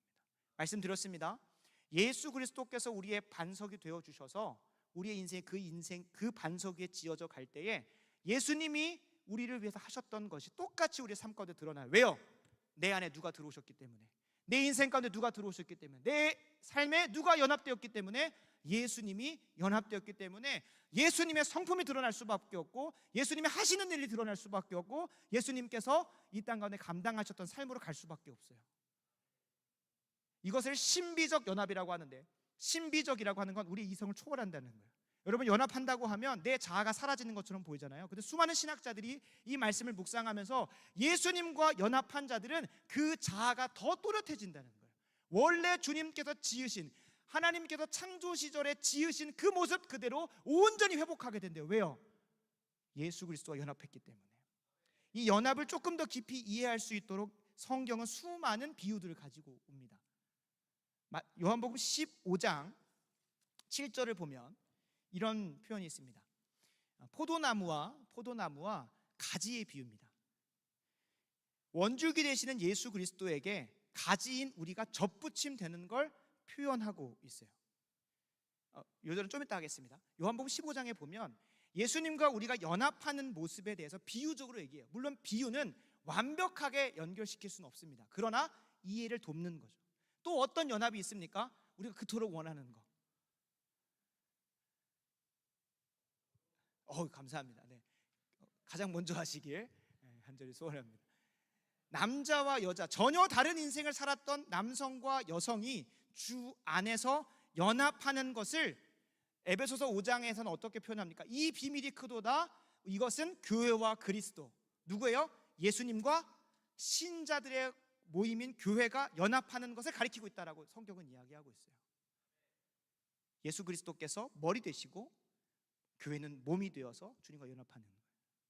그렇게 한번 이해해 볼 수 있는 거예요. 세 번째, 또 어떤 연합이 있습니까? 감히 완전 동일하다고 말할 수는 없습니다. 그러나 성경 전체에 걸쳐서 계속해서 드러나고 있는 연합이 있습니다. 무슨 연합일까요? 무슨 연합일까요? 누가 삼위일체를 했어요?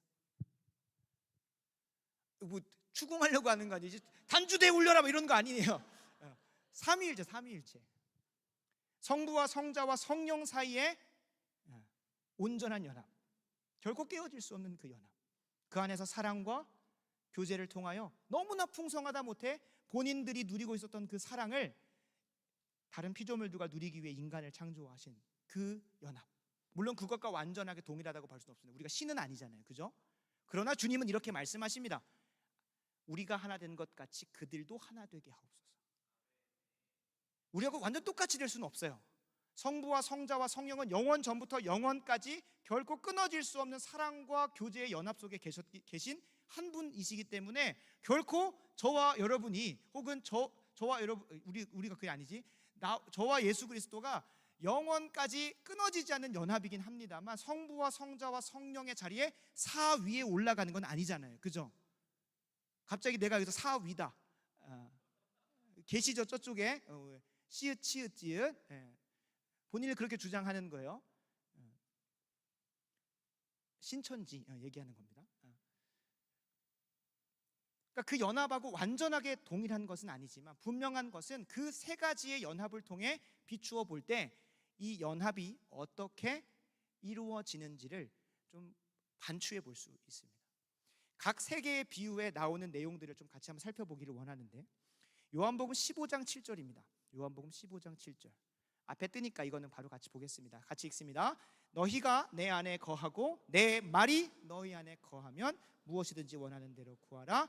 그리하면 이루리라. 아멘. 두 번째입니다. 에베소서 5장 21절 22절 같이 읽습니다. 시작. 그리스도를 경외함으로 피차 복종하라. 아내들이여 자기 남편에게 복종하기를 주께 하듯 하라. 아멘. 요한복음 17장 4절도 같이 함께 읽습니다. 시작. 아버지께서 내게 하라고 주신 일을 내가 이루어 아버지를 이 세상에서 영화롭게 하여 싸우니. 아멘. 보면 세 구절 말씀이 다 그리스도와 나 사이에 있는 그 연합을 이해할 수 있는 본문들이에요. 근데 그 본문들에서 나오는 내용들을 보면 어떻게 그 연합이 유지되고 더 공교하여지고 그 연합으로부터 누리는 풍성함이 우리에게 누려지게 될까요?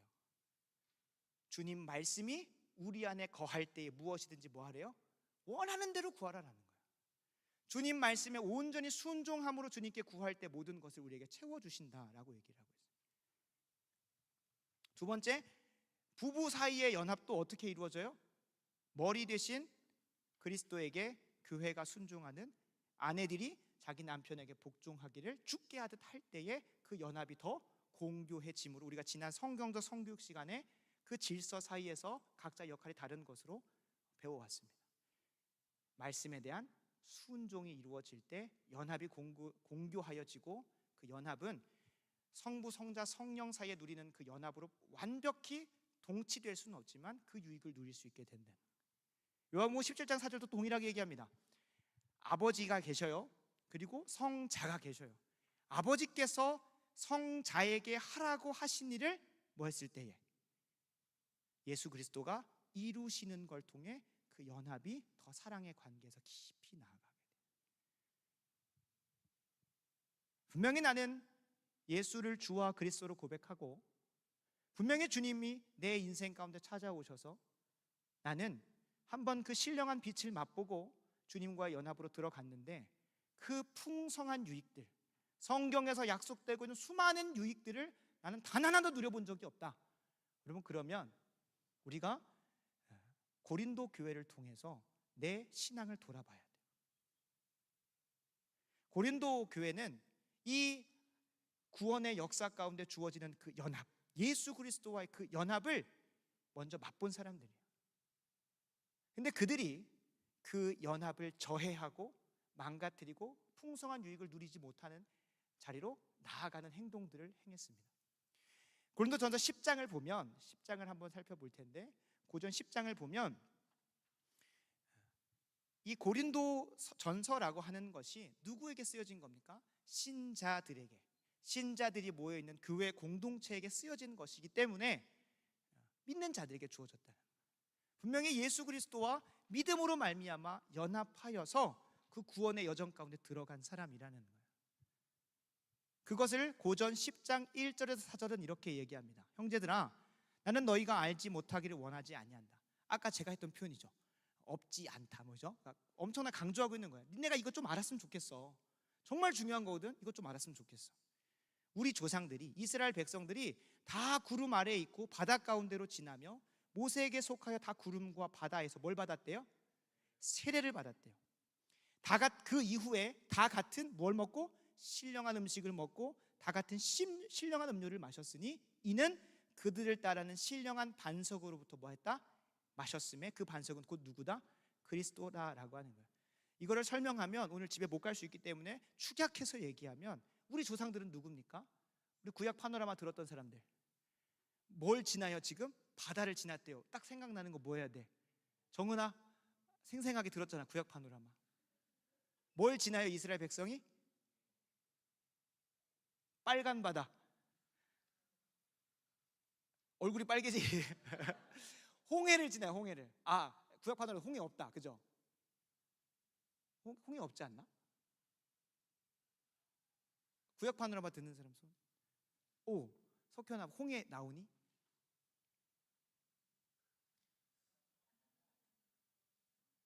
여기서 이제 갈라지는 거예요. 정은이랑 손절을 치는지 아니면 설명을 했는데 아마 모션은 없었어, 그죠? 그렇죠. 이스라엘 백성들이 400년 동안 종살이를 하고 그 이집트의 삶, 노예된 삶을 내려놓고 이제 광야 혹은 하나님이 인도하시는 축복의 땅 가나안으로 가는 데 있어서 큰 물이 있습니다. 홍해예요. 하나님께서 그걸 주권적으로 가르칩니다. 그리고 이스라엘 백성은 그 홍해를 지나면서 이전에 노예되었던 삶을 그대로 살래?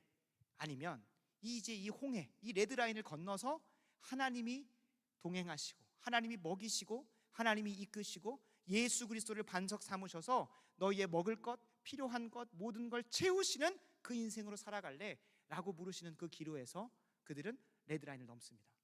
홍해를 건너가요. 여기에서 주님은 바울을 통해 그 사건을 뭐라고 하는 거예요? 세례라고 하는 거예요. 우리는 그 레드라인을 넘은 사람들입니다. 맞습니까? 갑자기 레드라인을 왜 넘습니까? 졸다가 깨어난 사람들은 생각할 수 있는데, 이제 내가 내 마음대로 살았고 세상의 문화와 세상의 뜻대로 사는 인생이 이제 끝나버리고 이제는 하나님 없이는 못 살겠습니다라는 인생으로 가겠다라고 하는 믿음의 고백이 있으면 그걸 세례라고 합니다.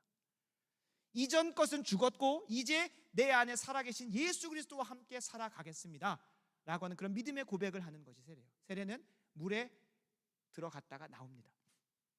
물은 죽음과 생명을 동시에 의미합니다. 물 가운데 내 이전의 자는 죽고 그 안에서 새로운 어머니의 뱃속 양수로부터 새로운 삶을 시작하겠습니다. 주님은 이스라엘 백성들이 400년 동안 종노릇에 떴던 그 인생을 뒤로 하고 이제는 주님과 함께 동행하겠습니다라는 홍해를 건너는 그 사건을 바울을 통해 세례라고 얘기하고 있는 거예요. 근데 여러분, 여기서 주목할 것이 있습니다. 이스라엘 백성이 세례를 받고 그 이전의 삶을 청산하는 데 있어서 한 것이 있습니까? 없습니까? 단 하나도 없어요. 단 하나도 없어요. 근데 여러분, 더 중요한 것은 무엇입니까? 그 홍해를 건너서 이스라엘 백성들이 살아가는 광야의 시간 속에 먹을 것도 없고 마실 물도 없습니다. 하나님이 신령한 반석 되시는 예수 그리스도를 통해 뭘 하십니까? 먹이시고 입히시고 채우시고 인도하시고 동행하시고 함께하시고 보호하심으로 그 광야의 여정도 가나안의 삶도 주님께서 함께하시는 것을 보여주십니다. 우리가 그러한 자들입니다. 예수님과 연합하는 데 있어서 우리가 한 것이라고는 단 하나도 없습니다. 예수님께서 죽으셨고 예수님께서 우리에게 구원으로 초대하셨고 예수님께서 우리의 의로움이 되셨고 우리의 모든 것들을 다 구원의 여정 가운데 이뤄가십니다. 시작도 주님이시고 마무리하시는 것도 주님이십니다. 그리고 그거를 고린도 교회에게 말하면서 하고 있는 거예요. 야, 나는 니네가 지금 하고 있는 꼴을 보니까, 니네가 지금 살고 있는 삶을 보니까 이걸 모르면 안 되겠어. 이전에 너희 조상들이 그렇게 하나님의 주권적인 역사 가운데 구원을 맛보고 그 인생의 여정 가운데 하나님이 준비해 주신 모든 것을 먹고 마시는 삶을 살고 있는데, 근데 어떻게 했답니까? 5절입니다. 고린도전서 10장 5절을 같이 함께 좀 찾아보기 원합니다. 고전 10장 5절. 그러나 그렇게 하나님이 은혜를 베푸셨고 연합 가운데에 그 인생의 여정을 살아가게 하셨는데, 그러나 뭐 한답니까? 그들의 다수를 하나님이 기뻐하지 아니하셨대요. 그리고 그들이 광야에서 멸망했대요. 단 몇 사람만, 2사람 빼고 다 멸망합니다. 주님께서 그렇게 구원으로 주권적으로 초대하셨음에도 불구하고 뭘 함으로? 불순종함으로, 이 말을 듣고 행하지 않음으로 멸망의 길을 갑니다. 그들이 행했던 불순종의 모습을 7절, 8절, 9절, 10절에 성경은 기록하고 있습니다. 실제로 고린도 교회가 하나님께서 베푸신 그 구원을 마음대로 생각해서 나는 구원받았으니까 내 마음대로 살아도 돼 라고 생각을 한 거예요. 천국의 삶의 보장도 있으니까 내가 이 땅에서 뭐 하면서 살든 다 상관없어 라고 하면서 사는 거예요. 말씀드렸습니다. 우리가 무엇을 해서 천국에 가는 것은 아니지만, 무엇을 해서 구원을 받는 것은 아니지만, 구원받은 자에게서는 반드시 드러나는 뭐가 있다고요? 예수님의 성품과 예수님의 모습이 있고 예수님의 말씀대로 사는 삶의 모습들이 보여진다는 거예요. 그것이 없이 나는 구원받았어 라고 착각하지 마시기 바랍니다. 그래서 여러분 기도의 시간 나아갈 때 있어서 여러분들에게 백지수표 안 줄 겁니다. 여러분 이 자리에 있으니까 천국 갈 겁니다. 여러분 이제 구원받았습니다. 여러분 곧 죽어도 천국이 있을 겁니다. 하나님 품에 안기실 겁니다 라고 감히 거짓말 안 하겠습니다. 여러분들이 한번 주님 앞에서 구원의 확신을 달라고 씨름해 보시기 바랍니다. 내 삶 가운데에 구원의 표지들이 드러나지 않음에도 불구하고 나는 구원받았다 라고 착각하면서 주여 주여 하면서 예수를 주와 그리스도로 고백하며 살지만 나 너 모른다 라고 하는 그런 종말의 때의 어리석은 판단이 아니었으면 좋겠습니다. 고린도 교회는 그 실수를 범한 거예요. 교회 안에 있으니까, 나 그래도 제자 훈련 받았으니까, 나 그래도 이 편지를 읽으면서 주일마다 주일 성수하고 있으니까 그것이 내가 구원받은 표지다. 아니요, 성경은 그것을 구원의 표지라고 얘기하지 않습니다. 무엇이라고 합니까? 예수와 함께 연합하여 주님 말씀대로 듣고 행하는 사람이 분명히 구원의 표지로서 자신의 삶의 구원을 확신할 수 있다고 성경은 이야기합니다. 왜요? 구원은 믿으면 천국 간다는 그런 단순한 것이 아니기 때문에 그렇습니다. 내가 아무것도 할 수 없는, 내가 주님 앞에서는 아무것도 할 수 없는 죄인임을 처절하게 통회하며 깨닫고 오직 예수 그리스도의 옷자락, 예수 그리스도의 구원의 십자가만 믿음으로 붙잡고 그 구원의 감격 가운데 하나님을 사랑해서, 예수 그리스도를 사랑해서 나에게 구원을 베푸신 하나님의 은혜에 감복하여 내 인생의 다른 삶을, 이전과 다른 삶을 사는 것으로 자연스럽게 향하게 돼 있다는 거예요. 여러분 구원에 대해서 심각하게 고민해 보세요. 내가 예수 그리스도와 함께 연합했다면, 그 구원의 여정 가운데 들어갔다면 비록 완벽하고 완전하고 적극적이고 최대한의 것은 아니더라도 주님 말씀에 순종하며 살려고 하는 방향성이 드러날 수밖에 없는 거예요. 드러날 수밖에. 그래서 고린도 교회에게 엄히 경고하는 거예요. 12절 뭐라고 말합니까? 그런즉 선줄로 생각할 때 넘어질까 조심하라. 난 구원받았으니까 마음대로 해도 돼. 고린도 교회는 자율과 자유를 착각하는 거예요. 여러분 우리는 내 마음대로 살 수 있는 자유가 있는 사람입니까? 내 마음대로 모든 걸 다 할 수 있는 자유로운 사람입니까?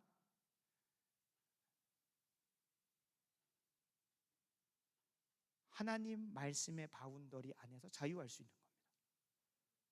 근데 내가 내 마음대로 그 레드라인을 넘어서서 살게 되면 어떻게 됩니까? 자율의 삶입니다. 자유로운 삶이 아니라 스스로가 법이 되어 사는 것. 자율, 스스로 자체 법률자에서 스스로가 법이 되어 사는 것. 그게 하나님 없이 자기 마음대로 사는 삶. 자유와 자율을 구분을 잘 하셔야 돼요. 하나님 말씀의 바운더리 안에서 자유롭게 살 수 있는 것이지, 하나님 말씀의 밖을 떠나서 살면 그것은 뭐예요? 포도나무 원줄기에서 잘라져 버려진 것이기 때문에 생명이 있습니까? 없습니까? 없습니다. 곧 말라 비틀어집니다. 내가 예수 그리스도와 연합했다면 자연스럽게 드러나는 것이 예수의 모습이고 예수의 기쁨이고 예수의 감각이고 예수 그리스도의 지혜입니다. 왜요? 예수님과 연합했기 때문에. 그것이 부분적일 수는 있고 완전하지 않을 수는 있어도 이전과 달리 예수 그리스도의 모습이 나의 삶 가운데 드러나게 돼 있다는 거예요. 그래서 여러분 심각하게 고민해 보셔야 돼요.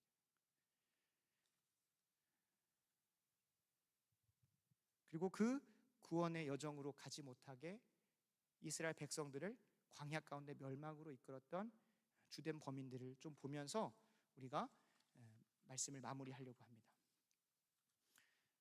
7절에 보면 무엇이 이스라엘 백성들을 하나님 말씀에 불순종하는 방향으로 가는 열매였습니까? 우상 숭배였어요. 여러분, 근데 이 말씀의 근거가 되는 출애굽기 32장에 보면 이스라엘 백성들은 그냥 우상 숭배한 게 아니에요. 여러분, 여기에서 여러분들이 아까 제가 말씀 시작할 때 뭐라고 했죠? 내가 반석 위에 서 있다고 생각했는데 모래 위에 서 있진 않는지 한번 깊이 씨름해 보라고 했습니다.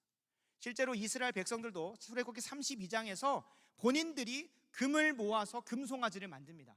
거짓 선지자 아론의 지도하에 따라서 잘못된 가르침을 받아 금을 모아서 황금 신상을 만듭니다. 그리고 황금 신상을 가리켜서 야, 이게 가나안 땅에 있는 바알과 아스타롯을 같이 섬기자라고 하지 않았어요. 이게 하나님이고 너희를 구원해낸 여호와 하나님이다.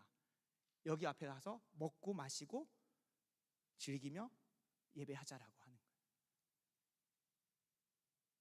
내가 구원의 반석 대신 예수 그리스도를 붙잡고 있는 그분이 혹여 성경에서 이야기하고 있지 않은, 세상에서 말하는 내가 원하는 데 욕심을 담아서 한 스푼 두 스푼 섞다가 오히려 황금 송아지 만들어 놓고 이게 하나님이야.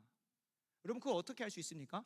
내 삶 가운데에 구원으로부터 말미암는 감격과 즐거움과 감사와 기쁨이 남아나지 않는다면, 성경에서 분명하게 구원의 표지로서 내 삶 가운데 자연스럽게 드러내야 되는 것들이 있다는 거예요.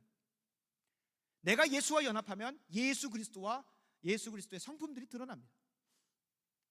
내가 예수와 연합하지 않고 내가 만든 예수, 성경이 말하고 있지 않은 황금 송아지를 만들어 예수 그리스도 하나님이라고 만들어 놓고 그분과 연합하고 있으면 자연스럽게 뭐가 나옵니까? 그와 똑 닮은 삶의 열매가 나옵니다. 저도 기대하고 있습니다만 저의 높다고 하면 좀 그렇습니다만 저의 코와 아내의 눈과 뭐 그런 것들은 좀 섞여서 나오기를 바래요. 기대하고 있어요. 왜요? 저와 아내가 연합하였기 때문에 거기서부터 나오는 열매는 뭐인 거예요? 둘을 닮은 열매가 나와야 되는 거죠. 근데 내가 똑같은 신앙의 관계로 가보면 내가 예수 그리스도와 연합했다고 하고 내가 믿음으로 붙잡았다고 하는 그 하나님이 내가 만든 하나님이라고 한다면 여러분 삶에서 뭐가 나와요? 삶의 선택의 기준 자체가 이미 내가 만든 그 하나님 안에서 생각을 하는 거예요. 북한이 사회 경제 계획 경제 사회주의 공산주의라고 하는 이념과 체제를 가지고 그와 뭐 했기 때문에 연합하였기 때문에 자연스럽게 모든 정책의 방향이 어디로 가요? 다 그쪽으로 가는 거예요. 내 신앙에 있어서도 내가 이 말씀을 가지고 내 신앙을 계속 점검해가는 그 표지들이 내 삶과 드러나지 않는다. 그럼 여러분 뭐 해야 됩니까? 좀 이따가 나오는 복음입니다만 마태복음 7장 7절부터 11절 말씀 가지고 깊이 씨름해야 돼요. 지금 미리 찾지 마시고 그 복음 좀 하이라이트니까 조금 더 가보고 10장 8절에 등장하는 음행은 무엇입니까? 여러분, 이스라엘 백성들은 단 한 번도 하나님을 버린 적이 없어요. 단 한 번도 하나님을 향한 예배가 끊인 적은 없어. 그러나 무엇이 있었을까요? 함께 겸하여 예배한 것은 있었어요. 하나님에 대한 제단, 하나님의 제단에 하나님을 예배하는 그곳에 뭐가 있었어요? 바알과 아스타로. 세상의 문화와 세상의 철학이 항상 있었어요. 음행. 성적인 진짜 음행이기도 하지만 이 본문의 배경이 되는 모압 여인들과의 음행을 통하여 그들의 예배 의식에 참여하는 거예요. 하나님을 버린 적은 없어요. 하나님과 겸하여 섬기고 있지는 않은지. 하나님 이것만큼은 안 돼. 확 좋았고 다른 부분 하나님 다. 제자 훈련을 하다 보면 이건 10과 1로서 항상 아이들이 하는 질문이 있습니다. 많은 친구들이 이런 답답함으로 이런 얘기를 해요. 하나님 내 인생의 진로만 좀 알려주시면 좋겠다. 전 두 가지를 묻습니다. 첫 번째, 하나님 너 만약 목회자의 길 가라면 갈래? 너 확실하게 목회자라고 하면 너 어떻게 할래? 두 번째, 왜 너가 궁금한 그것만 하나님께 온전히 내어드리고 나머지는 왜 아무것도 못 내어드리냐고. 우리의 신앙이 그렇지 않은지 돌아봐야 돼요. 천국 가는 그 부분에 있어서만큼은 이상한 사고 프로세스가 있는 거예요. 나는 천국 간대. 그럼 천국 가는 사람에게도 분명하게 드러난 삶의 표지들이 내 삶 가운데 성경을 통하여 점검이 되어야 되는데 그것이 하나도 이루어지지 않고 난 교회 나오고 있으니까. 어디서 성경에서 그런 기준이 있습니까? 겸하여 섬기는 거죠. 하나님과 겸하여 내가 만든 성경의 말씀을 가지고 내가 복음이 되어 살아가는. 세 번째 무엇을 얘기합니까? 10장 9절 주를 시험합니다. 주님을 전적으로 신뢰하고 온전히 내어드리는 것이 아니라 주를 테스트합니다. 10절에 뭐라고 나옵니까? 하나님께 감사하고 그 은혜에 감복하여 살기보다 항상 입술 가운데 원망과 불평과 하나님에 대한 모독만 가득합니다.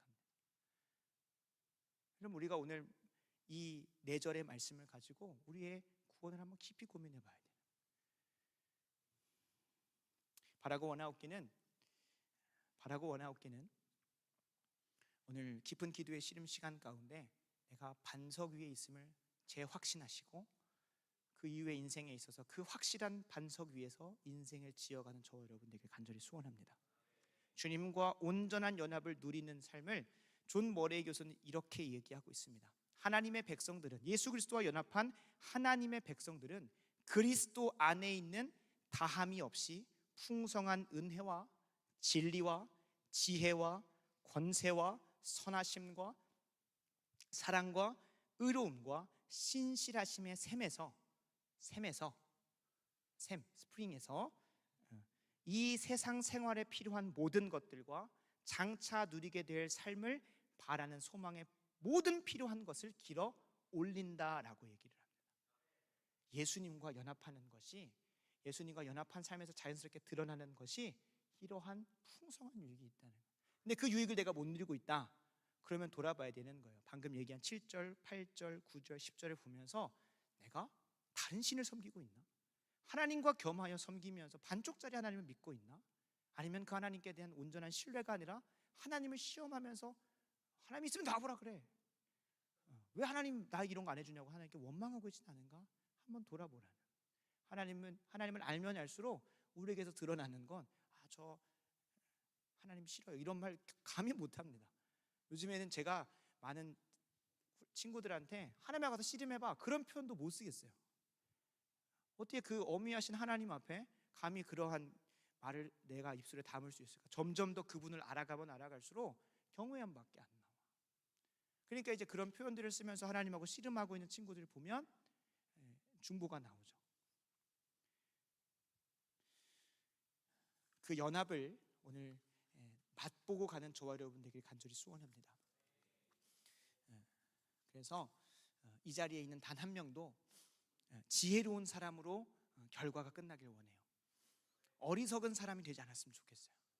주님 다시 오시는 그날 분명히 있을 터인데 그 앞에 섰을 때 주님이 잘 왔다, 착하고 충성된 종아, 네가 네 인생의 집을 반석 위에 지었으니 이제 주인의 품에 안겨 참된 쉼과 안식을 누려라라고 하는 그 칭찬과 축복받기를 간절히 소원합니다. 그러하기 위해서 우리가 7장 7절에서 11절 말씀 마지막으로 보고 기도의 자리로 나아가야 됩니다. 마태복음 7장 7절에서 11절은 예수님의 이 긴 설교 아마 1시간 반 넘게 했을 거야. 나보다 더 많이 하셨을 거야. 물론 이걸 읽으면 10분밖에 안 되기 때문에 갑자기 주님께서 막 갑자기 속사포로 쏟아지지 않으셨을 거잖아요.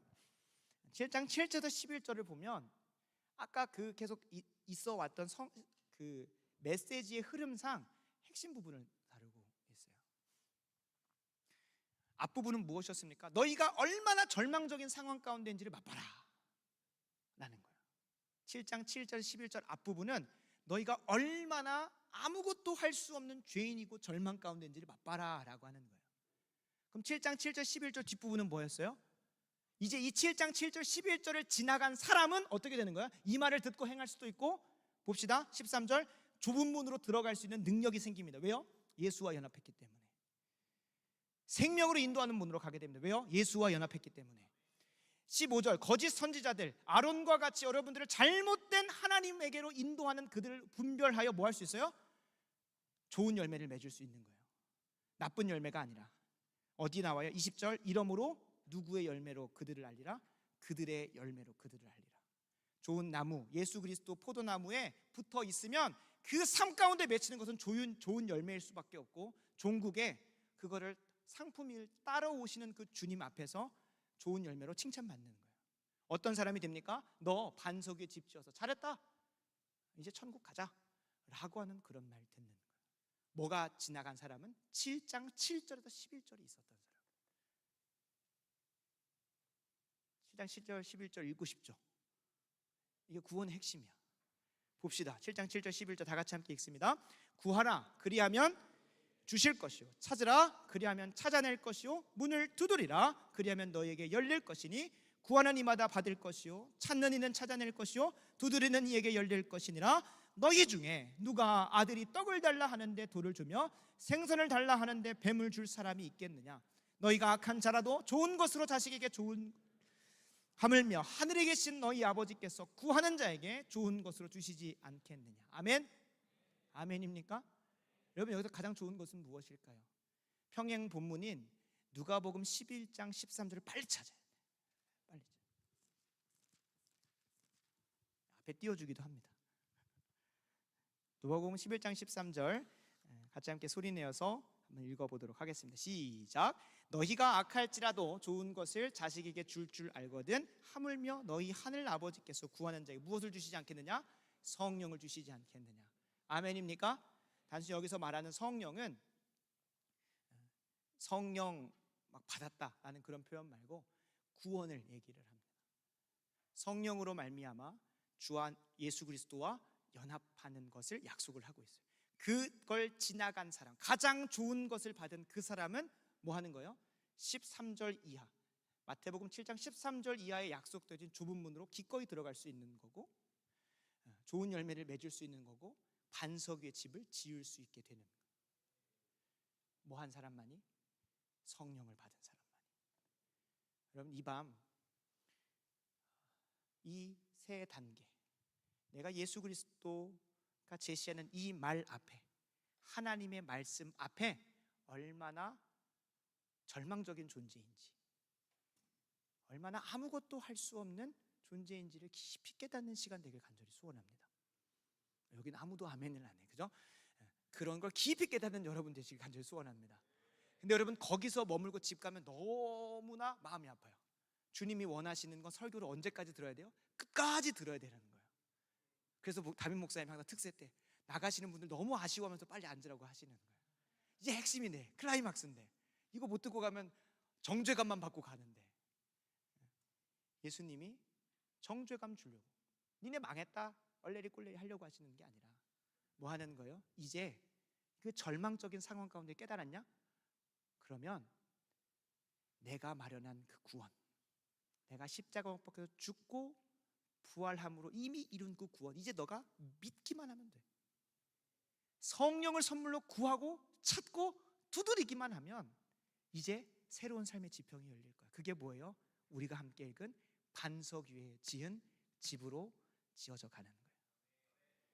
성령으로 예수 그리스도와 연합한 사람은 이제 더 이상 내 지혜, 내 그 얄팍한 지혜로 살지 않아요. 내가 백날 벌어도 벌 수 없는 그런 돈, 그거 바라보면서 살지 않아요. 이미 그 많은 것들을 다 가지고 계신 그 예수 그리스도의 부요함, 풍요로움, 지혜로움, 그 감각을 가지고 살아가는 거예요. 그래서 김민호 목사님은 이런 표현을 합니다.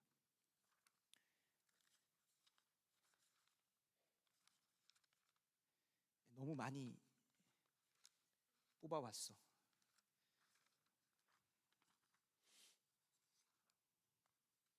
주님, 너무 좋은 표현을 다 갖고 왔어요.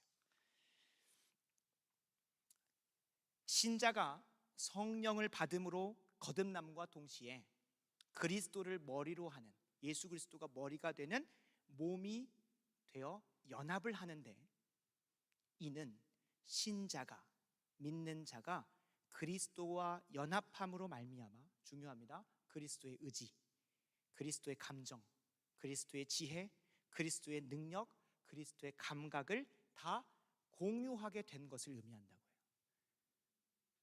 그래서 여러분, 우리가 기도할 때에 말씀을 듣고 이렇게 살아야겠다라고 하는 결단을 하지 말라는 이유가 여기 있는 거예요. 여러분들의 의지는 썩어 빠졌습니다. 저의 의지도 썩어 빠졌습니다. 내가 아무리 결단한다고 해도 하루 이틀 승리할지는 몰라도 어떻게 됩니까? 도루묵으로 돌아갑니다. 그러나 예수 그리스도와 연합하여 주님의 의지가 내 의지가 되게 하여 주시옵소서. 내 안에 살아계시는 예수의 의지가 내가 더 소유하기 원합니다. 이거 성경적 표현입니다. 더 소유하기 원합니다 라는 걸로 기도하고, 주님의 지혜가 내 지혜의 소유가 되길 원합니다. 이거 경험해 본 사람이 있을까? 예수 그리스도와 연합했기 때문에 내가 예상치 못한 그 통찰과 지혜가 과제 속에 막 써질 때가 있어. 그건 여러분들이 막 무의식의 세계에서 내가 역시 좀 하지 뭐 그런 게 아니라 뭐예요? 예수 그리스도가 한없이 은혜로 주시는 지혜일 거예요. 무엇도 주신답니까? 여러분, 티들은 격렬하게 기도하시기 바랍니다. 예수 그리스도의 감정이 우리 감정이 된다. 여러분, 근데 전 많이 느껴요. 저랑 같이 2018년 9월부터 대학 8부 있었던 사람은 격하게 느낄 거예요. 그죠? 그렇지 않아요? 18년 9월만 해도 만난 사람마다 팩트 폭격기였어요. 팩트 하면서 팩트 던지고 폭탄 터져가지고, 그때 이제 그 수습하는 게 바빴어요. 근데 주님께서 2021년 9월을 기점으로 해서 엄청난 그 감정의 폭포수를 부어주시는데, AS, 그죠? 애프터 수선화. 그러면서 하나님께서 부어주시고, 이러한 특별한 사건들을 통해서 하나님께서 예수 그리스도의 그 감정과 감각을 나에게 부어주시는 거예요. 여러분, 중요한 거 있습니다. 예수 그리스도의 감각을 가지게 된 사람은 세상을 보면서 애통해할 수밖에 없습니다. 세상을 보면서 심령이 가난할 수밖에 없습니다. 어디가 생각납니까? 팔복이 생각나죠. 예수 그리스도와 연합한 자에게서는 그 감각과 능력과 지혜와 의지와 감정이 그의 것이 되기 때문에 예수의 마음으로 세상을 바라보게 되고, 예수의 마음으로 불신자들을 바라보게 되고, 예수의 마음으로 내 인생을 바라보게 되고, 예수의 마음으로 뭘 바라보게 됩니까? 교회를 바라보게 되는 거예요. 그러니까 한국 교회를 위해서 섬기자고 할 때 또 무슨 행사야? 라고 하는 걸 저도 회개합니다. 그런데 기도하면 기도할수록 예수의 마음이 내 마음 가운데 이식되고 강화되니까 어떻게 되는 거예요? 아내한테 가서 우리는 얼마 헌금할래? 라고가 나오는. 저도 돈 사랑합니다. 그러나 예수의 마음이 내 마음 가운데 강력하게 공유되어질 때 어떻게 되는 거예요? 나가는 거예요. 저도 여러분 비싼 거 먹어보고 싶습니다. 그런데 제가 집에서 먹는 거 그냥 대충 먹고 여러분들하고 원톤할 때 더 비싼 거 사주고 싶은 게 예수의 마음이에요. 그게 나가는 거예요. 왜요? 내 본성에는 그런 게 전혀 없어요. 내 본성에는 그런 게 전혀 나올 수가 없어요. 나는 그런 존재예요. 그런데 어떻게 됩니까? 예수와 연합하였기 때문에 그렇게 나오는 거예요. 여러분들을 위해서 기도하면, 내 가정에 있는 문제들을 위해서 기도하면 열렬하게 기도가 안 나와. 근데 이번 주 월요일 리트릿을 위해서 저녁에 기도할 때 기도회에 참석하는 깜짝 놀랐을 거야. 제가 음소거를 보통 이렇게 하고 제가 소리내어서 기도하는데 막 그 부어주시는 마음이 이 팔로우를 향해서 하나님께서 이 말씀을 가지고 어떻게 하실지, 그날 거의 뭐 설교의 내용이 완전히 뭐 다 바뀌었어요. 기도하면서 하나님께서 막 지혜를 주시고 부어주시는데, 팔로우 진짜 사랑하시는구나. 심지어 여러분 이 리트릿을 준비하면 여기 온 사람들은 진짜 수지 맞는 거예요. 왜냐하면 이 자리가 은혜 받을 자리고 하나님께서 강력하게 임재하실 자리면 누가 그 냄새 가장 먼저 맡을 것 같아요? 사단 마귀가 가장 먼저 맡습니다. 정말로. 이건 들을 수 있는 사람만 들을 건데, 이번 한 주간 월요일부터 금요일까지 단 하루도 저를 낮추시고 저를 무너지게 하시고, 저를 무너지게 하신 건 아니지, 뭐 사단이 뭐 그렇게 뭐 높임 받을 만한 존재는 아니니까, 저를 무너지게 하고 저를 막 아프게 한 게, 하나님, 사단이 그 냄새를 맡고 와가지고 이 말씀의 자리를 어떻게든 회방 놓으려고 별짓을 다 하는구나. 월요일날 교통사고 났습니다. 화요일날부터 입술에 막 뭐 트기 시작하더니 지금도 알보치를 여러분 한 번 바르면 죽어야 되잖아요, 그죠? 이놈이 죽지 않고 계속 살아나는 거예요. 무슨 바퀴벌레도 아니고 입에 바퀴벌레가 있는 것 같아. 이게 알보치를 하고 또 하고 하는데 지금도 아파요. 지금은 감각이 안 느껴집니다. 뭐 피곤할 일이 그렇게 많지는 않은데 이게 막 올라오는. 그리고 뭐 마음 지키지 못할 일들이 좀 많이 있었습니다. 그래서 간사님들한테는 기도를 부탁을 했습니다만, 여러분, 하나님께서 여러분들에게 이 깊은 신비를 깊이 깨닫게 하시려고 이 자리에 초대하신 줄 믿습니다. 그럼 여러분, 이 자리를 그냥 매번 있는 리트릿으로 지나가면 안 되는 거예요. 이제 이 자리 앞에서 이제 깊이 기도하고 씨름할 건데, 여러분, 바라고 원하옵기는 예수 그리스도와 온전하게 연합하기 원한다라고 한번 기도 제목을 내보세요. 맨날 내가 막 결단하고 내가 이렇게 살아보겠습니다라고 했다면 이제 성경적 표현을 가지고 한번 해보자는 거예요. 예수 그리스도와 포도나무에 가지가 접붙임되듯이 내가 예수님에게 연합하기 원합니다. 구하는 자에게 주신다고 하는 성령이 내게 주어주시기 원합니다. 하나님도 빼박이에요. 계약 조건이야. 하나님께서 우리에게 주신 기도의 땔감이에요. 이 말씀 가지고 하나님 앞에 겁박하는 건 아니지만 간절히 구하고 찾고 두드릴 때에 이 말씀 안에서 우리에게 계시하시고 역사하시는 그 하나님은 분명하게 응답하실 겁니다. 아멘입니까? 여러분, 예수 그리스도와 연합을 거부하시고 예수 그리스도와 연합을 저해하는 모든 불순종의 악한 영이 떠나가시길 간절히 소원합니다. 예수 그리스도와 더 공교의 연합함을 통하여 예수의 능력이 내 능력이 되고 예수의 지혜가 내 지혜가 되고 예수의 감각이 내 모든 것이 되어 이제는 더 이상 이 세상이 주는 절망과 이 세상이 주는 그 낙심과 이 세상이 주는 그 모든 허무함과 허망함 속에 내 인생 갖다 던지지 마시고 예수 그리스도에게 내 인생 온전히 던져서 예수와 함께 사는, 예수 그리스도에게 기생하면서 사는, 예수 그리스도에게 연합하여 사는 저와 여러분 모두에게 간절히 소원합니다. 아멘입니까? 오늘 여러분 그 연합 확인하고 가시기 바랍니다. 그 연합을 더욱더 공교히 하고 가시기 바랍니다. 아무것도 모르겠어요, 주여 성령을 내게 주시옵소서라고 기도하시기 바랍니다. 아멘입니까? 여러분, 진짜 중요한 거 있어. 진짜 중요한 거 있어. 말씀을 듣는데 아무것도 안 들려. 목사님이 뭐 열심히 토는 하는데 아무것도 무슨 말인지 모르겠어. 근데 여러분, 중요한 거 있습니다. 제가 오늘 이 기도회를 준비하면서 기도 가운데 그 말씀이 너무나 발견이 됐어요. 예수님께서 베드로에게 발을 씻겨주신다고요. 발을 씻겨주실 때 그 당시에 유대 문화 속에서 발을 씻겨주는 건 누가 하는 거냐면 하인이 하는 거예요. 종이 하는 거예요, 종이. 근데 자신이 랍비라고 하고 선생이라고 하고 모시고 사는 그 예수님이 베드로에게 발을 씻겨주신다고 하니까 베드로가 몸둘 바를 모르는 거야. 예수님께서 뭐라고까지 말씀하시냐면, 야, 내가 네 발을 못 씻기게 만들면 너랑 나는 이제 관계 단절, 나 너 모른다 라고 얘기를 해요. 그러니까 베드로가 무서워가지고 어떻게 반응하냐면, 주님, 그럼 발만 말고 내 몸 다 씻겨달라고. 조금 그죠? 발만 씻겨주면 되지, 뭘 다 씻겨달라고 그렇게 얘기를 하는 거예요. 근데 주님께서 이렇게 말씀을 하세요. 네가 지금 하는 이것을 넌 알지 못한다. 실제로 베드로는 몰랐어요. 그 발이 씻기는 것이 무슨 의미를 하는지, 그 몸이 다 씻겼다는 것이 무슨 의미를 하는지 전혀 몰랐어. 주님께서 말씀하셨다니까. 네가 하는 이것을 너는 알지 못한다.